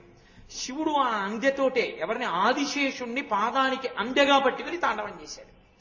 పొంగిపోయాడు ఆయన పాదానికి, నేను అందెనయ్యాను అని. శ్రీ మహావిష్ణువుకి మాట ఇచ్చారు కదా, మహాభాష్యం చేస్తాను అని. మహాభాష్యం అంటే లోకంలో భాష్యము అని ఒక మాట, భాష్యము వార్తికము అని రెండు మాటలు. సిద్ధాంతము లేకపోతే సూత్రము, భాష్యము, వార్తికము, వరుసక్రమం. సూత్రము అంటే చెప్పి వదిలిపెట్టేస్తారు. బ్రహ్మసూత్రాల్లో వ్యాసుల వారు ఓ సూత్రం చెప్పారనుకోండి, సూత్రం, అది మనకు అర్థం కాదు కాబట్టి దాన్ని వివరిస్తారు. వివరిస్తే భాష్యం. భాష్యంలో ఎక్కడైనా కూడా కఠినంగా ఉందనుకోండి, అది కూడా బాగా అర్థం అవడానికి చెప్పేది వార్తికం. కాబట్టి అవి మూడు వరుసక్రమాలు, మెట్లు: సూత్రము, భాష్యము, వార్తికము. దేనికి భాష్యం చేశాడు ఈయన? ఇన్నిటికో భాష్యాలు ఉన్నాయి. బ్రహ్మసూత్రాలకి శంకరాచార్యుల వారే భాష్యం చేశారు, అయినా మహాభాష్యం అనరు. ఒక్క పతంజలి చేసిన భాష్యాన్ని మహాభాష్యం అంటారు. మూకశంకరులు పాదారవింద శతకం చేస్తూ ఆ మహాభాష్య వ్యాఖ్యాపటు చెయ్యనమారూపయతివా అంటూ ఆ మహాభాష్యము అని పతంజలి గురించి స్తోత్రం చేశారు. ఒక్క పతంజలి చెప్పింది మాత్రం మహాభాష్యం ఎందుకైంది అంటే, మీరు ఒక చమత్కారం పట్టుకోవాలి ఇక్కడ. అసలు వ్యాకరణం లేకపోతే భాషకు అందం లేదు, అర్థం లేదు. ఆ వ్యాకరణం ఎక్కడి నుంచి వచ్చింది? పరమశివుడు తన చేతిలో పట్టుకున్నటువంటి ఢమరుకని 14 మాటలు మోగిస్తే ఆ శబ్దాన్ని పట్టుకుని పాణిని అనబడేటటువంటి వ్యక్తి అష్టాధ్యాయి అన్న పేరుతో 8 అధ్యాయాలతో వ్యాకరణ సూత్రాలు రాశాడు. ఆ వ్యాకరణం ఎవరికీ అర్థం కావట్లేదని పతంజలిగా వచ్చినటువంటి ఆదిశేషుడు మహాభాష్య రచన చేశాడు. ఆ వ్యాకరణానికి చెప్పిన భాష్యానికే మహాభాష్యమని పేరు. అది అంత కష్టం, అంత గొప్పది ఆ భాష్యం. అది సాక్షాత్తు ఆదిశేషుడు పతంజలిగా వచ్చాడు కాబట్టి ఆయన చేశాడు. చిత్రం ఏమిటంటే, పరమశివుని యొక్క చేతిలోని ఢమరుకంలోంచి వ్యాకరణం వచ్చింది. చేతిలోంచి వచ్చిన వ్యాకరణానికి కాలిని పట్టుకున్నటువంటి అందే అయిన ఆదిశేషుడి నోట్లోంచి భాష్యం వచ్చింది. ఆయన చెయ్యి కాలు కలిపితే వ్యాకరణం మహాభాష్యం. కాబట్టి ఇప్పుడు ఆ మహాభాష్యాన్నంతటినీ తయారు చేశాడు. మహాభాష్యం ఒకటే అనుకోకండి, పతంజలి మనుష్యులందరికీ కూడా ఉండేటటువంటి 3 దోషములను తొలగించాడు ఈ లోకానికి వచ్చి. ఏమిటా 3 దోషాలు? ఒకటి శరీరమునకు సంబంధించిన దోషం, అనారోగ్యం. కప, వాత, పిత్త, పైత్యములను ఉంటాయి. ఈ 4 దోషముల చేత శరీరం రోగగ్రస్తమవుతుంది. అలాగే మనస్సుని నియంత్రించగలిగిన వాడు ఉండడు. నేను మహారాజునయ్యాను, చక్రవర్తినయ్యానంటాడు. శంకరాచార్యుల వారిలో 5 నిమిషాలు మనసుని నియంత్రించి సమాధిలోకి వెళ్ళు. అందుకు శంకరుల గొప్పతనం. మిగిలిన వాళ్ళందరూ పుట్టారు పోయారు, శంకరాచార్యుల వారు మార్గదర్శకుడు అందుకయ్యారు. మనసుని నియంత్రించలేడు. మనసుని నియంత్రిస్తే ఈశ్వరుణ్ణి చేరిపోతాడు. మనసును నియంత్రించలేడు, అదొక దోషం. 3, వాక్కు యందు దోషం, మాట యందు దోషం వస్తుంది. కారణం వ్యాకరణం తెలియకపోవడం. ఈ 3 దోషాల్ని దిద్దడానికి పతంజలి 3టిని ఇచ్చాడు. ఆయనకి చరకుడు అని ఒక పేరు, ఆత్రేయుడు అని ఒక పేరు. అత్రి మహర్షి కుమారుడు కనుక ఆత్రేయ సంహిత, చరక సంహిత అని మహానుభావుడు పతంజలి పేరు మీదే వచ్చాయి. చరక సంహిత ఆయుర్వేద శాస్త్రాన్ని మనకొచ్చినటువంటి కపవాత పైత్య పిత్తముల వలన వచ్చేటటువంటి అనేక రకములైన వ్యాధులను పోగొట్టడానికి కావలసిన మార్గాల్ని చెప్తుంది. ఎలా? వేదానికి ఉపాంగమైనటువంటి ఆయుర్వేదాన్ని ఆధారంగా చేసుకుని సుశ్రుతుడు చెప్పాడు. కానీ అల్లోపతికి దగ్గర అందులో శస్త్రచికిత్సలు అవి ఉన్నాయి. చరకుడు ఆత్రేయుడైనటువంటి పతంజలి చెప్పింది కేవలం వేదములకు ఉపాంగమైనటువంటిది. అందుకే చరక సంహిత వేరు, అది పూర్తిగా వేదానికి దగ్గరగా ఉంటుంది. అందుకని శరీరములకు ఉన్న రోగాన్ని పోగొట్టేదాన్ని పతంజలి ఇచ్చాడు. వాక్కుకి ఉన్న దోషాన్ని పోగొట్టడానికి పాణిని వ్యాకరణానికి మహాభాష్యాన్ని ఇచ్చాడు. యోగ సూత్రములను ఇచ్చి, అందుకే ఇప్పటికీ పతంజలి యోగ సూత్రాలు అంటారు. యోగము అంటే అనేన యుజ్యతే ఇది యోగ, అనేకముగా కనపడుతున్నది ఒక్కటిగా మారిపోవడానికి మనసుని వెనక్కి తీసుకెళ్లగలిగిన ప్రక్రియ. ఈ వెనక్కి ఎలా తీసుకెళ్లొచ్చో ప్రాణాయామం దగ్గర నుంచి పతంజలి యోగ సూత్రాల్లో చెప్పాడు. ఆ యోగ సూత్రములను అధ్యయనం చేసి యోగాభ్యాసం చేస్తే మనస్సుని నియంత్రించడం అలవాటు అవుతుంది, నిలబడుతుంది. మనసు హాయ్ అనేటప్పటికీ రైతుకి ఎద్దు నిలబడినట్టు నిలబడుతుంది. అలా నిలబెట్టగలిగినటువంటి ప్రజ్ఞ పతంజలి నేర్పాడు. అందుకే 3 దోషములను నివారించడానికి 3 రకములైనటువంటి గ్రంథములను మనుష్య జాతికి ఇచ్చాడు. చాలా కాలం అయిపోయింది. అప్పటికి మహాభాష్యం అంతా రచన అయిపోయింది. ఇంకా మహాభాష్య ప్రచారం చేయాలి. ఎందుకని శ్రీ మహావిష్ణువు ఆదేశించారు, నువ్వు మహాభాష్య రచన చేసి వచ్చేస్తే ఒప్పుకోను, ప్రచారం చేసిరా, మళ్ళీ ఎవరు నేర్చుకునే వాళ్ళు ఉండద్దు, నువ్వే చెప్పన్నారు. మహాభాష్యం చెప్పాలి. అప్పుడు కానీ ప్రశాంతంగా చిదంబరంలో పరమశివుని యొక్క ఆనంద తాండవాన్ని కొన్నాళ్లు చూడడానికి తనకు అవకాశం ఉండదు. అందుకని ఈ మహాభాష్యం నేర్పేద్దామని ఒక 1000 మంది శిష్యుల్ని పిలిచారు. వ్యాకరణం అంటే గణితం లాంటిది, అందరూ ఒక్కలా అందుకోలేరు. ఒకడు ఏదో 8వ అధ్యాయంలో ఉన్న లెక్కలు చేసేస్తుంటాడు, ఒకడు ఇంకా 2వ అధ్యాయంలో ఉన్న లెక్కల్లోనే ఉంటాడు, ఒకడికి సూత్రాలే రావు సరిగ్గా. ఎవడు ఏ స్థాయిలో ఉన్నాడో ఆ స్థాయిలోనే చెప్పాలి లెక్కలు, అంతేగాని అందరికీ ఒక్కలా చెప్తూ వెళ్ళిపోతే వెనకబడిపోయిన వాడు ఇంక అందుకోలేడు. 2 రోజులు ఏదో అక్క పెళ్లికో దేనికో వెళ్ళి వెనక్కి వచ్చాడు అనుకోండి, నువ్వు మానేసావు, నేనేం చేయలేదని తర్వాత పాఠం చెప్పేశారనుకోండి, వెనక పాఠంతో సంబంధం లేకపోతే అందుకోలేడు గణిత శాస్త్రాన్ని. ఎవరు ఏ స్థాయిలో ఉన్నారో ఆ స్థాయిలో పాఠం చెప్తుండాలి. 2 చాలాసేపు చెప్పారనుకోండి విసిగిపోతాడు విద్యార్థి. ఇది బుర్రలా పెడితే కానీ ఎక్కవవి. వ్యాకరణం అందులో మరీ కష్టం. అలా జాగ్రత్తగా తలపెట్టి వినాలి, వింటేనే వ్యాకరణం అందుతుంది. అందుకే శివాలయాల్లో మంటపం వేసి మంటపంలో కూర్చొని చెప్పేవారు వ్యాకరణం. కాబట్టి పతంజలి 1000 మంది శిష్యుల్ని పెట్టుకుని మహాభాష్యం చెప్తున్నాడు. ఒక్కొక్కడికి చెప్తుండాలి 1000 మంది, ఒక్కొక్కడు ఒక్కొక్క స్థాయి. ఎప్పటికి చెప్తాను 1000 మందికి? ఇలా ఒక్కొక్కడికి పాఠం చెప్తేనని ఆయన అన్నాడు, ఒరే 1000 మంది ఇలా కూర్చోండి, ఒకడిక్కడ ఒకడిక్కడ ఒకడిక్కడ ఒకడిక్కడ ఒకడిక్కడ అలా నా చుట్టూ కూర్చోండి. ఎవడికి చెప్పవలసిన పాఠం వాడికి నేను ఒక్కొక్క ముఖంతో చెప్పేస్తాను. ఎందుకని ఆయన ఆదిశేషుడు, సహస్ర ఫణుడు కదా, 1000 పడగలుంటాయి. 1000 పడగలతో చెప్పాడు పాఠం. కానీ ఓ ప్రమాదం ఉంది. ఆయన అలా పాఠం చెప్తున్నప్పుడు మరి ఊపిరి తీసుకుంటే కదా పాఠం చెప్పడం. ఆయన పాఠం చెప్పేటప్పుడు ఊపిరి తగులుతుంటుంది పైకి, అలా తగిలితే చచ్చిపోతారు, బూడిదైపోతారు అవతల వాళ్ళు. అందుకే ఇప్పటికీ కుక్షి కర్ణాటక రాష్ట్రంలో లోపల వాసుకి ఉంటాడు, ఆ గాలికి మనం తట్టుకోలేమని గరుడ స్తంభం ఉంటుంది. గరుడ స్తంభం వెనక నుంచి మనం దర్శనం చేయాలి. గరుత్మంతుడి వల్ల విషపు గాలి విరుగుతుంది. అందుకే అంతరాలయ ప్రవేశం ఉంటుంది దానికి. ఒక్క అర్చకులే వెళ్ళగలరు ఆ దీక్షలో ఉన్న వాళ్ళు. అందుకే ఇప్పటికీ అక్కడ చర్మ వ్యాధి ఉన్నవాళ్ళు బ్రాహ్మణులు భోజనం చేసిన ఇంగిలీష్ తళ్ళ మీద దొల్లితే పోతాయి, అంత శక్తివంతం ఆ క్షేత్రం.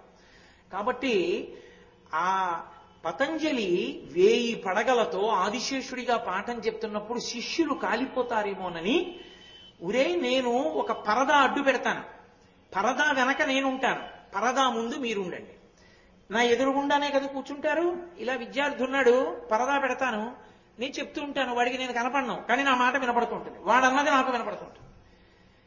కానీ ఒక నియమం పెట్టాడు, ఎవ్వరూ తెర ఎత్తి చూడకూడదు, ఎందుకని చూశారో కాలిపోతారు, ఎవ్వరూ తెరెత్తకూడదు. 2, గురువుగారు తెరలోపల ఉన్నారు కదా అని ఎవడైనా వెళ్ళిపోయాడో బ్రహ్మరాక్షసుడు అయిపోతాడు, నన్ను అడగకుండా వెళ్ళకూడదు పాఠం నుంచి. అలాగే గురువుగారు అన్నారు అందరూ, బ్రహ్మరాక్షసుడు అంటే ఎవరు అని మీకు అనుమానం రావచ్చు.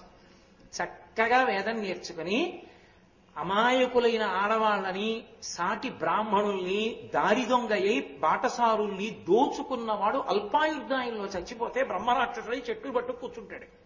కూర్చుని వేదం చదువుకున్న వాళ్ళు వస్తుంటేనే చంపుకు తింటాడు వాడు. మళ్ళీ వేదం చదువుకున్న వాళ్ళు వచ్చినప్పుడు వాడికి తెలియని ప్రశ్న ఒకటేస్తాడు, అది ఏమిటో నాకు తెలియదండి అంటే, నీకు చెప్తాను ఇలా అని పక్కకి తీసుకెళ్లి పీక్కు తినేస్తాడు. వాడు బ్రహ్మరాక్షసుడు అంటే. అందుకే బ్రహ్మరాక్షసుడు ఉంటే ఎవరిని తింటాడంటే మనకేం భయం లేదు, వేదం చదువుకున్న వాళ్ళకి భయం, వాళ్ళని పట్టుకుంటాడు. కాబట్టి ఆ బ్రహ్మరాక్షసుడు అయిపోతాడు ఎవడైనా నేను పాఠం చెప్తుంటే వెళ్ళిపోతే. ఎందుకు వెళ్తాం, వెళ్ళాం అన్నాడు. కూర్చున్నాడు. 1000 పడగలు 1000 తలలు పెట్టాడు, 1000 మందికి పాఠం చెప్పేస్తున్నాడు. చెప్పేస్తుంటే ఎవడో ఒకడికి కొన్నాళ్ళు పోయాక అనుమానం వచ్చింది, అత్యుత్సాహం ఎవడో ఉంటాడు కదా, ఒరే ఒక్క గురువు గారు కదా 1000 మందికి కూర్చుంటున్నాం కదా, 1000 మందికి 1000 పాఠాలు 1000 నోళ్లతో ఎలా చెప్తున్నాడు, ఒక్క నోరేగా గురువు గారికి. పాఠం అంతా అయిపోయిందిరా అన్న తర్వాత స్వస్తి అన్న తర్వాత తెరెత్తేస్తారు, ఒక్కడే ఉంటాడు లోపల. అప్పుడు పతంజలిగా ఉంటాడు. కాబట్టి ఎవరికి తెలియదు, ఎలా ఉంటున్నాడో చూడాలని ఓ రోజు పాఠం చెప్తుంటే తెరెత్తాడు. ఎత్తేటప్పటికి 1000 పడగల్లోంచి గాలి బయటికి వచ్చింది. ఈలోగా ఒక్కడు మాత్రం ఆ వ్యాకరణం సరిగా అర్థం కాక, వాడు జడమతి, కొంచెం బుద్ధి తక్కువ, వాడు గౌడ దేశం నుంచి వచ్చాడు. గౌడ దేశం అంటే ఉత్తర భారతదేశానికి, ఇప్పుడు బెంగాల్ దేశం లాంటి దేశాల వైపు నుంచి వచ్చాడు. కిందనున్నవి ద్రవిడ దేశాలు, పైనున్నవి గౌడ దేశాలు. గౌడ దేశాలు 5 కింద విడిపోతాయి, ద్రవిడ దేశాలు 5 కింద విడిపోతాయి. అందుకే గౌడ పంచకము, ద్రవిడ పంచకము. ద్రవిడ పంచకము గౌడ పంచకమునకు కూడలు ఎక్కడ అంటే అటు 5 ఇటు 5, మధ్యలో దారి ఎక్కడ కలుస్తుందంటే నర్మదా నది ఒడ్డున కలుస్తుంది. అక్కడ రావి చెట్టు కింద నుంచి వెళ్ళాలి వీళ్ళందరూ. కాబట్టి ఈయన పాఠం చెప్పేస్తుంటే బుర్రకి ఎక్కట్లేదురా, కాసేపు అలా బయట తిరిగొద్దాం, గురువు గారికి తెలిసి వచ్చింది ఏమిట్లే, గురువుగారు సూత్రం వల్లె వేస్తుంటానన్నాను కదా, కాసేపు అలా తిరిగి వస్తూ వల్లె వేసి వద్దాం, అబ్బా తల బద్దలైపోతోంది, అర్థం కావట్లేదు ఈ వ్యాకరణం అని అలా బయటపోయాడు. ఆ ఒకడు ఉత్సాహవంతుడు తెరపైకెత్తాడు, అందరూ బూడిద కుప్పలై పడిపోయారు. గురువు గారు తలపట్టు కూర్చున్నాడు పతంజలి అయిపోయి. ఒరే మహాభాష్య ప్రచారం చేస్తానన్నాను, కొంత నేర్పాను, 999 మందికి అయిపోయారు, 1000 మంది అనుకుంటున్నాడు ఆయన. ఓడు పక్కకిడిపోయాడని తెలియదుగా, అందుకని కాసేపు ఆగి అయ్యయ్యో ఎలా మళ్ళీ మొదటి నుంచి మొదలెట్టాలి పాఠం, శిష్యులందరూ చచ్చిపోయారు. శిష్యుడు అంటే కొడుకులంటి వాడు, మరి బాధ ఉండదు గురువుకి, అదే వీళ్ళందరూ చచ్చిపోయారే నా వల్ల అని పాపం బాధపడుతున్నాడు. ఒక్కడు తిరిగి వచ్చాడు బిక్కు బిక్కుమంటూ, గురువుగారు పాఠం అర్థం అవ్వలేదు, అలా వెళ్ళొచ్చానా, అయిపోవలసిందేనా బ్రహ్మరాక్షసుని అన్నాడు. ఊరే బ్రహ్మరాక్షసుడి మాట తర్వాత నన్ను రక్షించావురా, ఒక్కడికి బతికావు. ఒక పని చేస్తాను, ఇక నీకు పాఠం చెప్పడం, నీకు మహాభాష్యం రావడం అన్నది సాధ్యం కాదు, అందుకు ఒక పని చేస్తా, ఇప్పుడు నా అతీంద్రియ శక్తిని ఉపయోగిస్తా, కేవలము నా అనుగ్రహం చేత నీకు మహాభాష్యం వచ్చేస్తుంది అని చెప్పి అనుగ్రహించేశాడు. అనుగ్రహించి చూసిన కారణం చేత అలా వస్తుందా అండి అంటే మహాత్ములైతే వస్తుంది, నీకు చేత కాదని అలా ఉండదని చెప్పక తప్పది. అలా చేస్తారు మహాత్ములు కాబట్టి, వాళ్ళు ఎప్పుడో ఓసారి చేస్తారు, అంతేకాని అర్థం లేకుండా ప్రతి వారం ఎక్కడికో ఊరిళ్ళి అదే పనిగా చేస్తూ తిరగడం ఉండదు. ఏదో ఎప్పుడో జీవితం మొత్తం మీద ఎక్కడో ఒక్కసారి ఎవరినో అనుగ్రహిస్తూ ఉంటారు. కాబట్టి పతంజలి అలా ఒక్కడిని అనుగ్రహించాడు. ఆయన గౌడదేశం నుంచి వచ్చినవాడు, మహాభాష్యం అంతా వచ్చేసింది. కానీ గురువుగారు ప్రారంధం మీరు ఇచ్చిన శాపం అవుతుంది, బ్రహ్మరాక్షసుడిని అయిపోతాను ఎలా అన్నాడు. ఒరే బ్రహ్మరాక్షసుడు అయిపోతే అయిపోయావు కానీ, ఇట్నుంచి గౌడదేశ పంచకం వాళ్ళు, అట్నుంచి ఇటు ద్రవిడ పంచకం వాళ్ళు, అటు గౌడ పంచకం వాళ్ళు కలుసుకునే నర్మదా నది ఒడ్డున ఉన్న రావి చెట్టు ఉంది, అది ఎక్కి కూర్చో, నేను నీకు 2 సూత్రాలు చెప్తాను. అట్నుంచి వచ్చే వేదం చదువుకున్న వాళ్ళు, వ్యాకరణం చదువుకున్న వాళ్ళని పక్కకి తీసుకెళ్లి ప్రశ్న అడుగు, ఎవరైనా జవాబు చెప్తే వాళ్ళకి మహాభాష్యం అంతా చెప్పి, వాడు చెప్పలేకపోయాడు అనుకో, వాడు పనికి మాలిన వాడు, ఇంకా వాడికి చెప్పక్కర్లేదు కాబట్టి వాడిని తిని.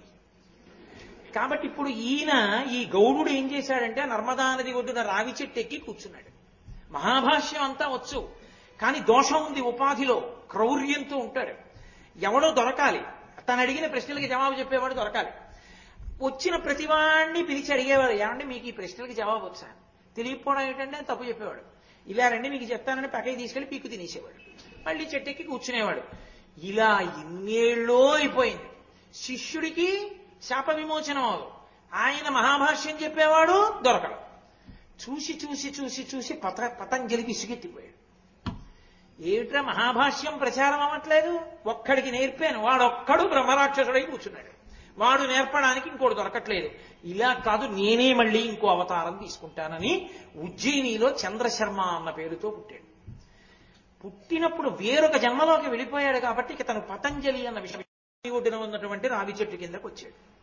పైనుంచి ఆయన కిందకి దిగాడు. భలే ఉన్నాడు రా స్ఫురద్రూపి అని. ఏమో 2 ప్రశ్నలు అడుగుతాను జవాబు చెప్తాను ఏంటన్నాడు. చెప్తాను కానీ మీరెవరు అన్నాడు. అంటే నేనేదోలే వ్యాకరణం నేర్చుకున్నాను కొద్దిగా, నిన్ను అడుగుతాను చెప్పు అన్నాడు. ఆయన అన్నాడు, నేను కూడా మహాభాష్యం నేర్చుకోవడానికి చిదంబరం పెడుతున్నాను, పతంజలి అక్కడ ఉన్నారు, ఆయనకొక్కరికే వచ్చు మహాభాష్యం, అది నేర్చుకుందామని పెడుతున్నాను.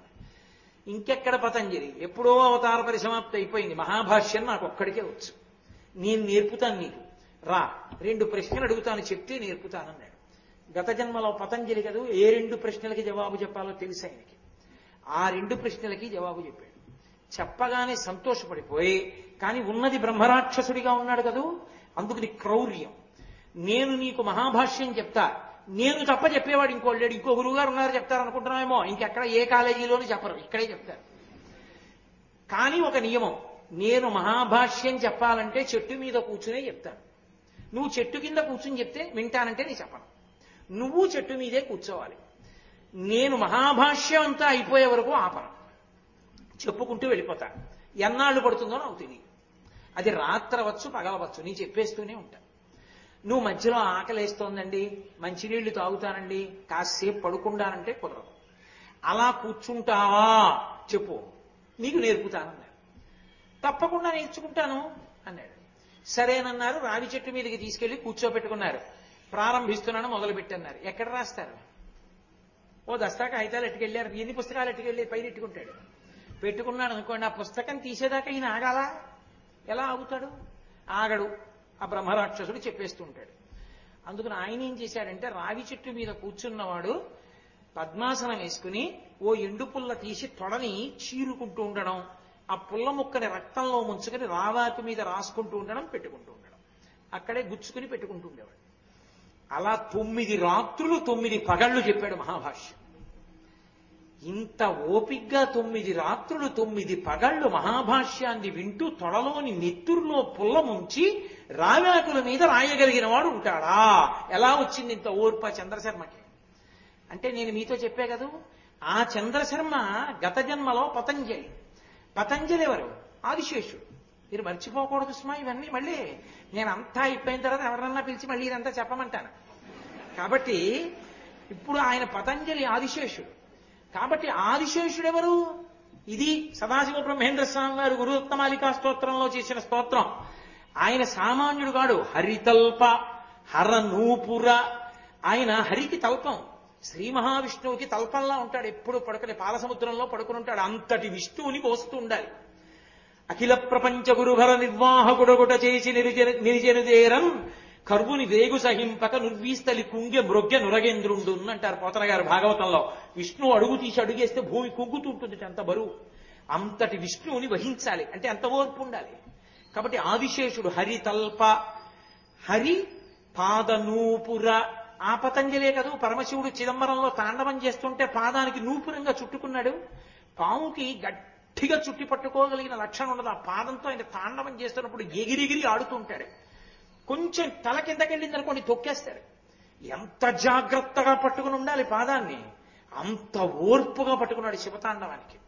ఆయనే సౌమిత్రి, ఒకానొక జన్మలో లక్ష్మణస్వామి. శేషుడేగా లక్ష్మణస్వామిగా వచ్చాడు. రామచంద్రమూర్తిని 14 సంవత్సరాల అరణ్యవాసంలో దశరథ మహారాజు గారు లక్ష్మణుడిని అరణ్యవాసం చెయ్యమని అడగకపోయినా అన్న మీద వదిన మీద ఉన్న ప్రేమతో అరణ్యవాసం చేసి మేఘనాథుణ్ణి ఓడించి రామచంద్రమూర్తికి పట్టం కట్టి యమరాజ్య పట్టాభిషేకం కూడా స్వీకరించకుండా రాముని సేవ కన్నా నా జీవితంలో ఇంకొకటి లేదని సేవించి తరించిన మహాపురుషుడు లక్ష్మణస్వామి. అంత ఓర్పున్నవాడు. వేరొక జన్మలో బలరాముడు. బలమునియుల గలగ బలభద్రుడని లోక రమణుడగుట చేసి రాముడనియు సతికి పుట్టె గర్భ సంకర్షణంబున సంకర్షణుండనిడి గనుడు సుతుడు. ఆయన విశేషమైనటువంటి బలం ఎంత ఉన్నవాడో బలరాముడిగా కృష్ణుడితో తమ్ముడి ఆగడాలు ఓర్చడంలో అంత ఓర్పు. నేను మీకు చెప్పానుగా కృష్ణకర్ణామృతంలో వెళ్ళి దొంగతనం చేస్తుంటే వెన్న ఎవరు నువ్వు అని అడిగింది గోపకాంత. అని అడిగితే ఆయన నేను కృష్ణుణ్ణని చెప్పలేదు, బలానుజహ నేను బలరాముని తమ్ముడిని చెప్పాడు. మధ్యలో ఆయన ఊసెందుకు?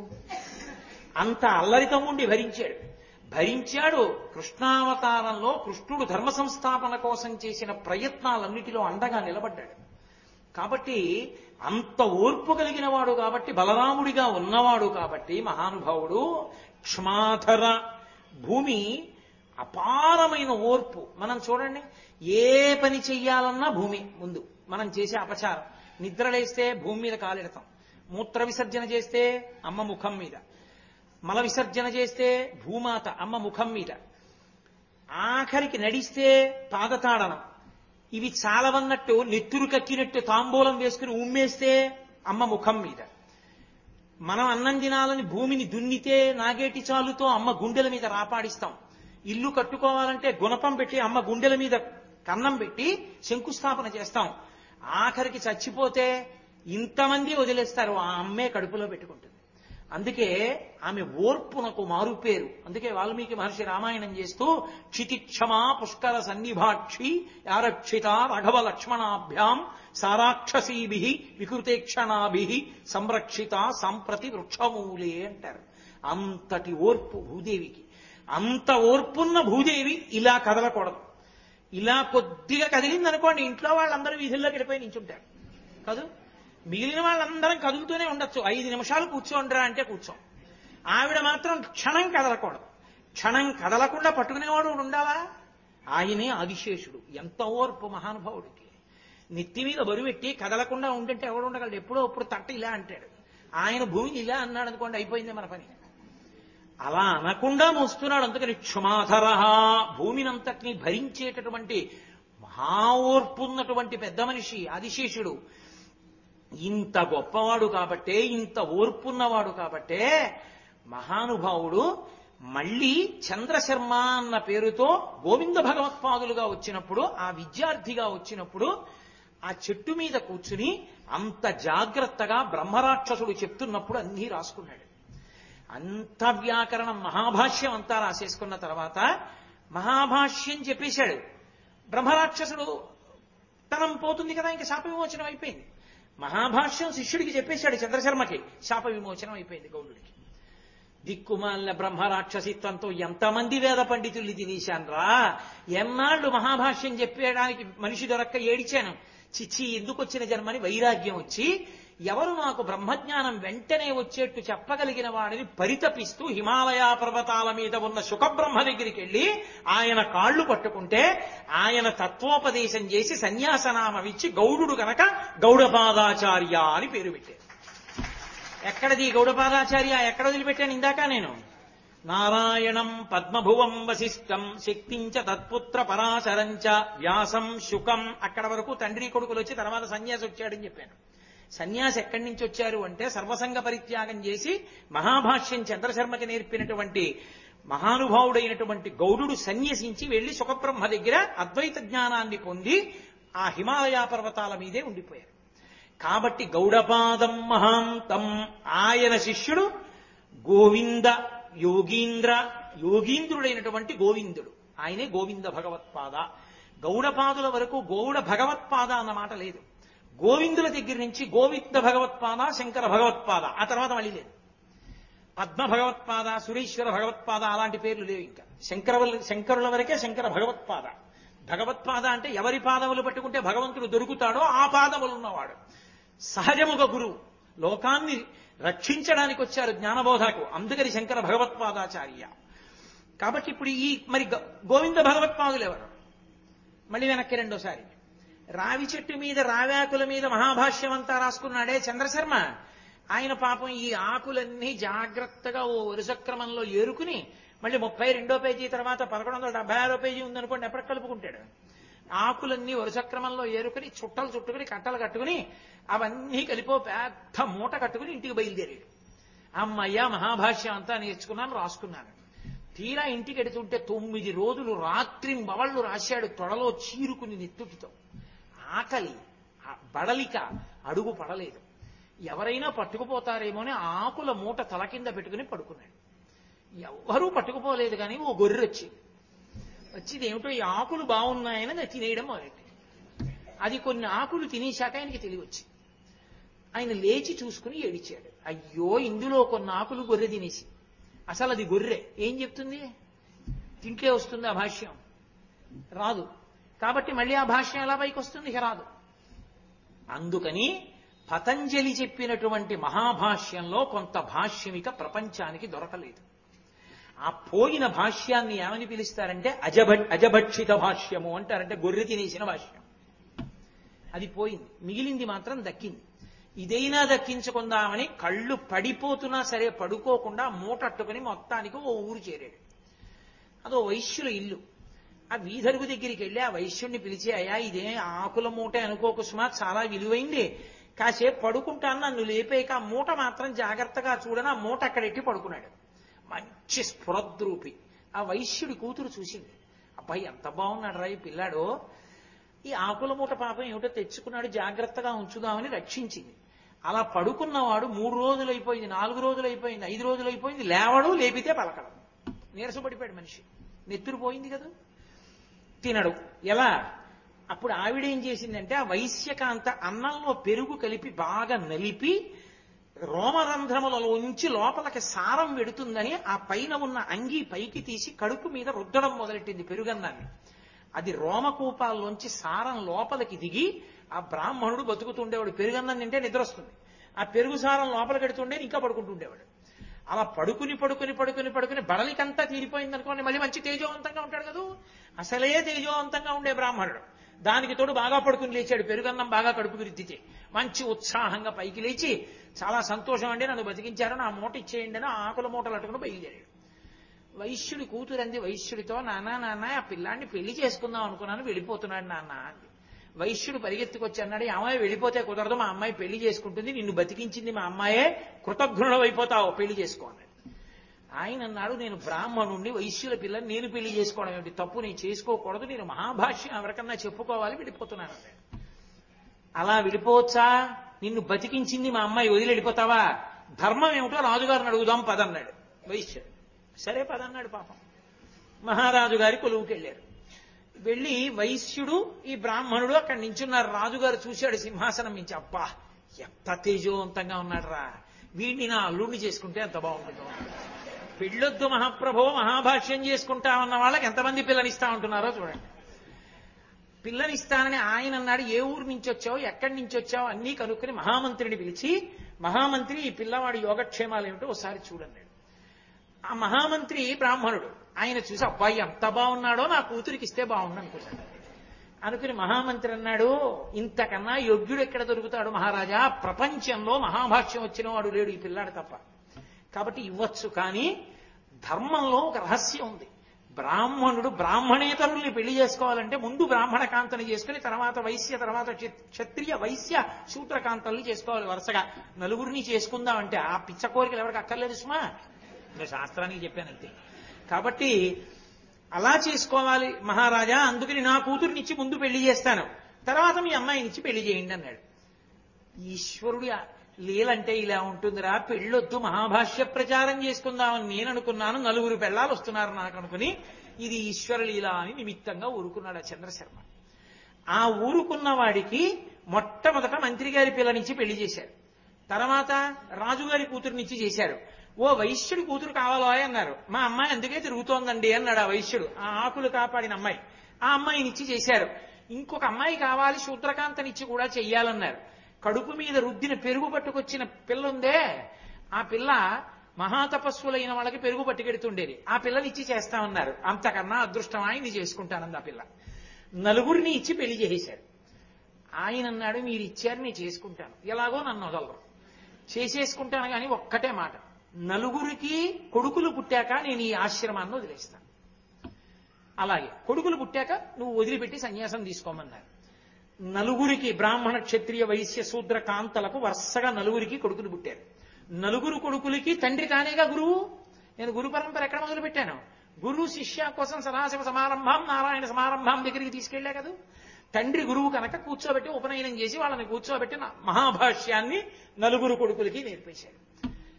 అమ్మయ్యా, నా కోరిక తీరి. ఎవరు? పతంజలి కదూ. మరి మహాభాష్య ప్రచారం జరిగిందిగా, నలుగురు శిష్యులకు అప్పచెప్పేశాడు. ఇంకా పరంపరగా విడిపోతుంది.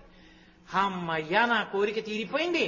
కాబట్టి ఇంకా నేను ఇప్పుడు హాయిగా సన్యాసం తీసుకుంటానని చెప్పేసి సన్యాసాశ్రమం తీసుకుందామని చెప్పి ఎవరిస్తారు నాకు సన్యాసాశ్రమం అని ఆలోచించాడు.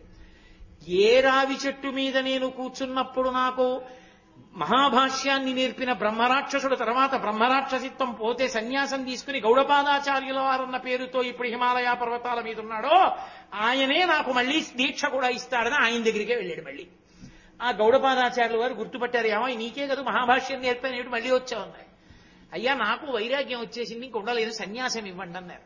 అంటే అప్పుడు గౌడపాదాచార్యుల వారు ఈయనకి సన్యాసం ఇచ్చి తత్వోపదేశం చేసి గోవింద భగవత్పాద అని పేరు పెట్టారు. అక్కడ గోవింద భగవత్పాదులు వచ్చారు. సన్యాస క్రమంలోకి అక్కడ తిరిగింది. గౌడపాదుల దగ్గర తర్వాత గోవింద భగవత్పాదులు వచ్చారు.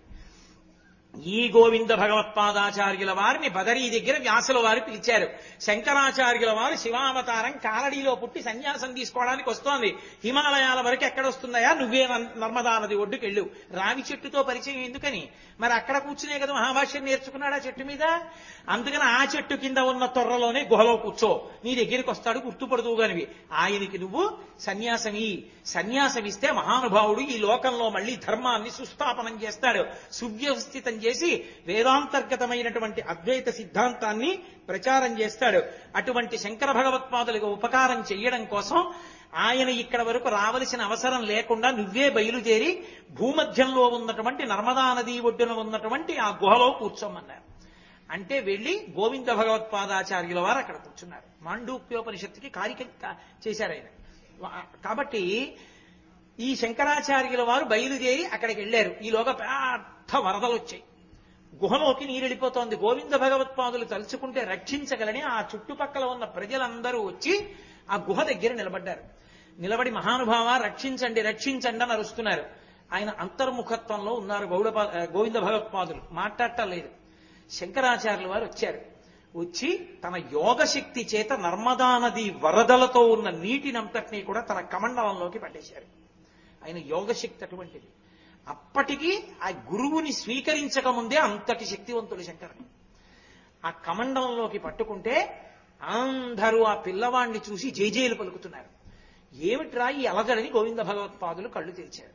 పిల్లవాణ్ణి చూశారు. మహాస్ఫురద్రూపి, చెప్పా కదా, చిన్న మచ్చ కూడా ఉండదు ఒంటి మీద, మెరిసిపోతూ ఉంటారు శంకరాచార్యుల వారు. వారు చేశారు గురువష్టకం అని అద్భుతమైనటువంటి అష్టకం. అసలు శంకరాచార్యుల వారి గురుభక్తి అని నేను మాట్లాడితే ఎన్ని రోజులు చెప్పవలసి ఉంటుందో అటువంటి మాటలు మాట్లాడారు శంకరాచార్యుల వారి గురువుల గురించి.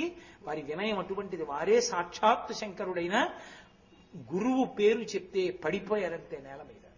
దక్షిణామూర్తి అష్టకం చేసి ఒకేసారి దర్శనమిచ్చారు వ్యాసాచార్యుల వారు, గౌడపాదాచార్యుల వారు, గోవింద భగవత్పాదాచార్యుల వారు. ముగ్గురు ఒక్కసారి హిమాలయాల మీద దర్శనమిచ్చారు శంకరాచార్యుల వారికి. ముగ్గురి కాళ్ళ మీద పడి దక్షిణామూర్తి స్తోత్రం చేశారు. అంతటి శంకరుడు. అది ఆయన గురుభక్తి అంటే. అంతటి మహానుభావుడు. శంకరుల పాదాలు పట్టుకుంటే వినయం గురుభక్తి అబ్బుతాయి. అటువంటి శంకరాచార్యుల వారు గోవింద భగవత్పాదుల దగ్గర నించున్నారు. కస్త్వం, ఎవరు నువ్వు అని అడిగారు. ఎవరో తెలుసుకోవాలిగా, శివుడెవరో. అప్పుడు చెప్పారు, నేనెవరినో కాదయా, శివోహం శివోహం, నేనే శివుణ్ణి అంటూ స్తోత్రం చేశారు. నేను ఇంద్రియాలు కాదు, మనస్సు కాదు, బుద్ధి కాదు. గుర్తుపట్టారు, ఓహో వచ్చినవాడు శివుడు. అప్పుడు దీక్ష ఇచ్చి తత్వోపదేశం చేసి ప్రణవోపదేశం చేసి సన్యాసనామాన్ని మార్చలేదు. పూర్వాశ్రమంలో ఉన్న నామం తీసేసి కొత్త పేరు ఇస్తారు సన్యాసంలో. ఇంతకుముందు ఆపత్ సన్యాసం తీసుకున్నా ఇప్పుడు గురువు గారు ఇచ్చినది శాస్త్రీయ సన్యాసం. శాస్త్రీయ సన్యాసంలో మళ్ళీ కొత్త పేరు ఇవ్వాలి. కానీ గోవింద భగవత్పాదాచార్యుల వారు శంకరాచార్యుల వారికి పేరు మార్చలేదు. శంకర అని అలాగే ఉంచేశారు. కారణం ఏమిటంటే శంకరోతి ఇది శంకర, లోకానికి శుభాలు చేయడం కోసం వచ్చినటువంటి శివావతారం. ఆయనకి పేరు మార్చవలసిన అవసరమే ఉంది. పుట్టినదాదిగా ఆ అవతార పరిసమాప్తి అయిపోయినా కూడా ఆయన గ్రంథముల ద్వారా లోకాన్ని ఉద్ధరిస్తూనే ఉంటారు. కాబట్టి పేరు మార్చనని శంకరాచార్య అని శంకర అన్న పేరే ఉంచేశారు. అప్పుడు గురువు గారి దగ్గర శాస్త్రీయ సన్యాసం తీసుకుని శంకరాచార్య అన్న పేరు పొందారు. వ్యాసాచార్యుల వారు బ్రహ్మసూత్రాలు రచన చేశారు. ఆ బ్రహ్మసూత్రాలకి వ్యాసుల వారి హృదయానికి అనుగుణంగా భాష్యం చెప్పిన వారు ఎవ్వరూ లేరు. ఎవ్వరూ చెప్పకపోతే వ్యాసాచార్యుల వారు అప్పుడు చెప్పారు, శివుడు వచ్చాడు శంకరులుగా, ఒక్క శంకరాచార్యుల వారే చెయ్యగలరు దానికి భాష్యం. అందుకే ఓ గోవింద భగవత్పాద, నీ దగ్గరికి వచ్చి శిష్యరికం తీసుకున్నప్పుడు బ్రహ్మసూత్రాలకి భాష్యం చెయ్యమని చెప్పు అన్నారు. గోవింద భగవత్పాదాచార్యుల వారు ఆదేశించారు శంకరాచార్యుల వారిని, కాశీపట్టణంలో కూర్చుని బ్రహ్మసూత్రాలకి భాష్యం చేయమన్నారు. ఆ బ్రహ్మసూత్రాలకి భాష్యం చేస్తుంటేనే వ్యాసాచార్యుల వారు వచ్చారు. వచ్చి వృద్ధ బ్రాహ్మణ రూపంలో వచ్చి వాదన చేస్తున్నారు. ఇద్దరు వాదన చేస్తుంటే రోజులు గడిచిపోతున్నాయి. పద్మపాదాచార్యుల వారు కనిపెట్టారు, వచ్చిన వారు వ్యాసుడు, ఇటు శంకరుడు, అటు ఉన్నవాడు విష్ణువు, ఇటు పక్క శివుడు, వీళ్ళిద్దరూ వాదించుకుంటే మాకేం తెలుస్తుందని, మహానుభావ మీ వాదన చాలించండి అని ప్రార్థన చేస్తే అప్పుడు వ్యాసుడు దర్శనమిచ్చారు. ఇచ్చి గోవింద భగవత్పాదుల ఆజ్ఞ మేరకు 8-16 ఏళ్లు ఉండడానికి ఒప్పుకున్నారు భాష్య రచన కొరకు. ఈ భాష్యాన్ని చెప్పేవాడు లేడయా, నువ్వే ప్రచారం చెయ్యాలి, అవైదికమైన వాదనలన్నిటినీ ఖండించాలి, వేదము యొక్క ప్రమాణాన్ని నిలబెట్టాలి, అద్వైత సిద్ధాంతాన్ని ఆవిష్కరించాలి.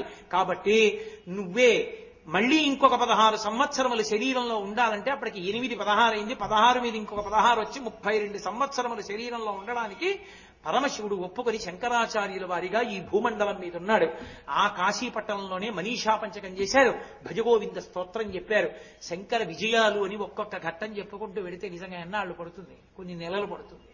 అంతటి మహానుభావుడు శంకరులు. కాబట్టి ఇవాళ నేను మీకు విశేషమైనటువంటి తిథి, చాలా గొప్ప తిథి. ఇవాళ అక్షయ తృతీయ. ఇవాళ ఒక్కరోజు అటువంటి మహాపురుషుల యొక్క పేర్లన్నీ విన్నంత మాత్రం చేత అక్షయంగా అటువంటి మహాపురుషులు గురువుల యొక్క పేర్లు విని స్మరించిన పుణ్యం కలుగుతుంది. కాబట్టి ఇవాళ నేను గురు పరంపర గురించి మాట్లాడతాను అని మీతో చెప్పాను. చాలా సంతోషం. మీలో ఎవరైనా వచ్చి ఇప్పుడు నేను చెప్పిందంతా ఒక్కసారి ఎక్కడా నేను చెప్పవలసిన అవసరం లేకుండా ఆ మలుపులన్నీ చెప్తాను అని సంతోషం ఎవరికైనా సరదా ఉంటే రండి అన్నాను. కాబట్టి లేదు రండి, ఎందుకు వచ్చిన గొడవలు ఇవన్నీ విన్నాం కదా, మేము ఏదో ఇంటికి వెళ్ళి ఆలోచిస్తాను ఏంటంటే నేను మీ జోలికి రాను. కాబట్టి ఇప్పుడు ఇది అయిపోయిన తర్వాత నా మనవి ఒక్కటి మీరు ఆలకించవలసి ఉంటుంది. వాళ్ళ అక్షయ తృతీయ రేపటి రోజున మహాద్భుతమైనటువంటి విషయాలు కొన్నింటిని పరిచయం చేసే ప్రయత్నం చేస్తాను. ఇవాళ శంకరుల యొక్క గురు వైభవం గురించి, ఆ గురు పరంపర గురించి చెప్పారు.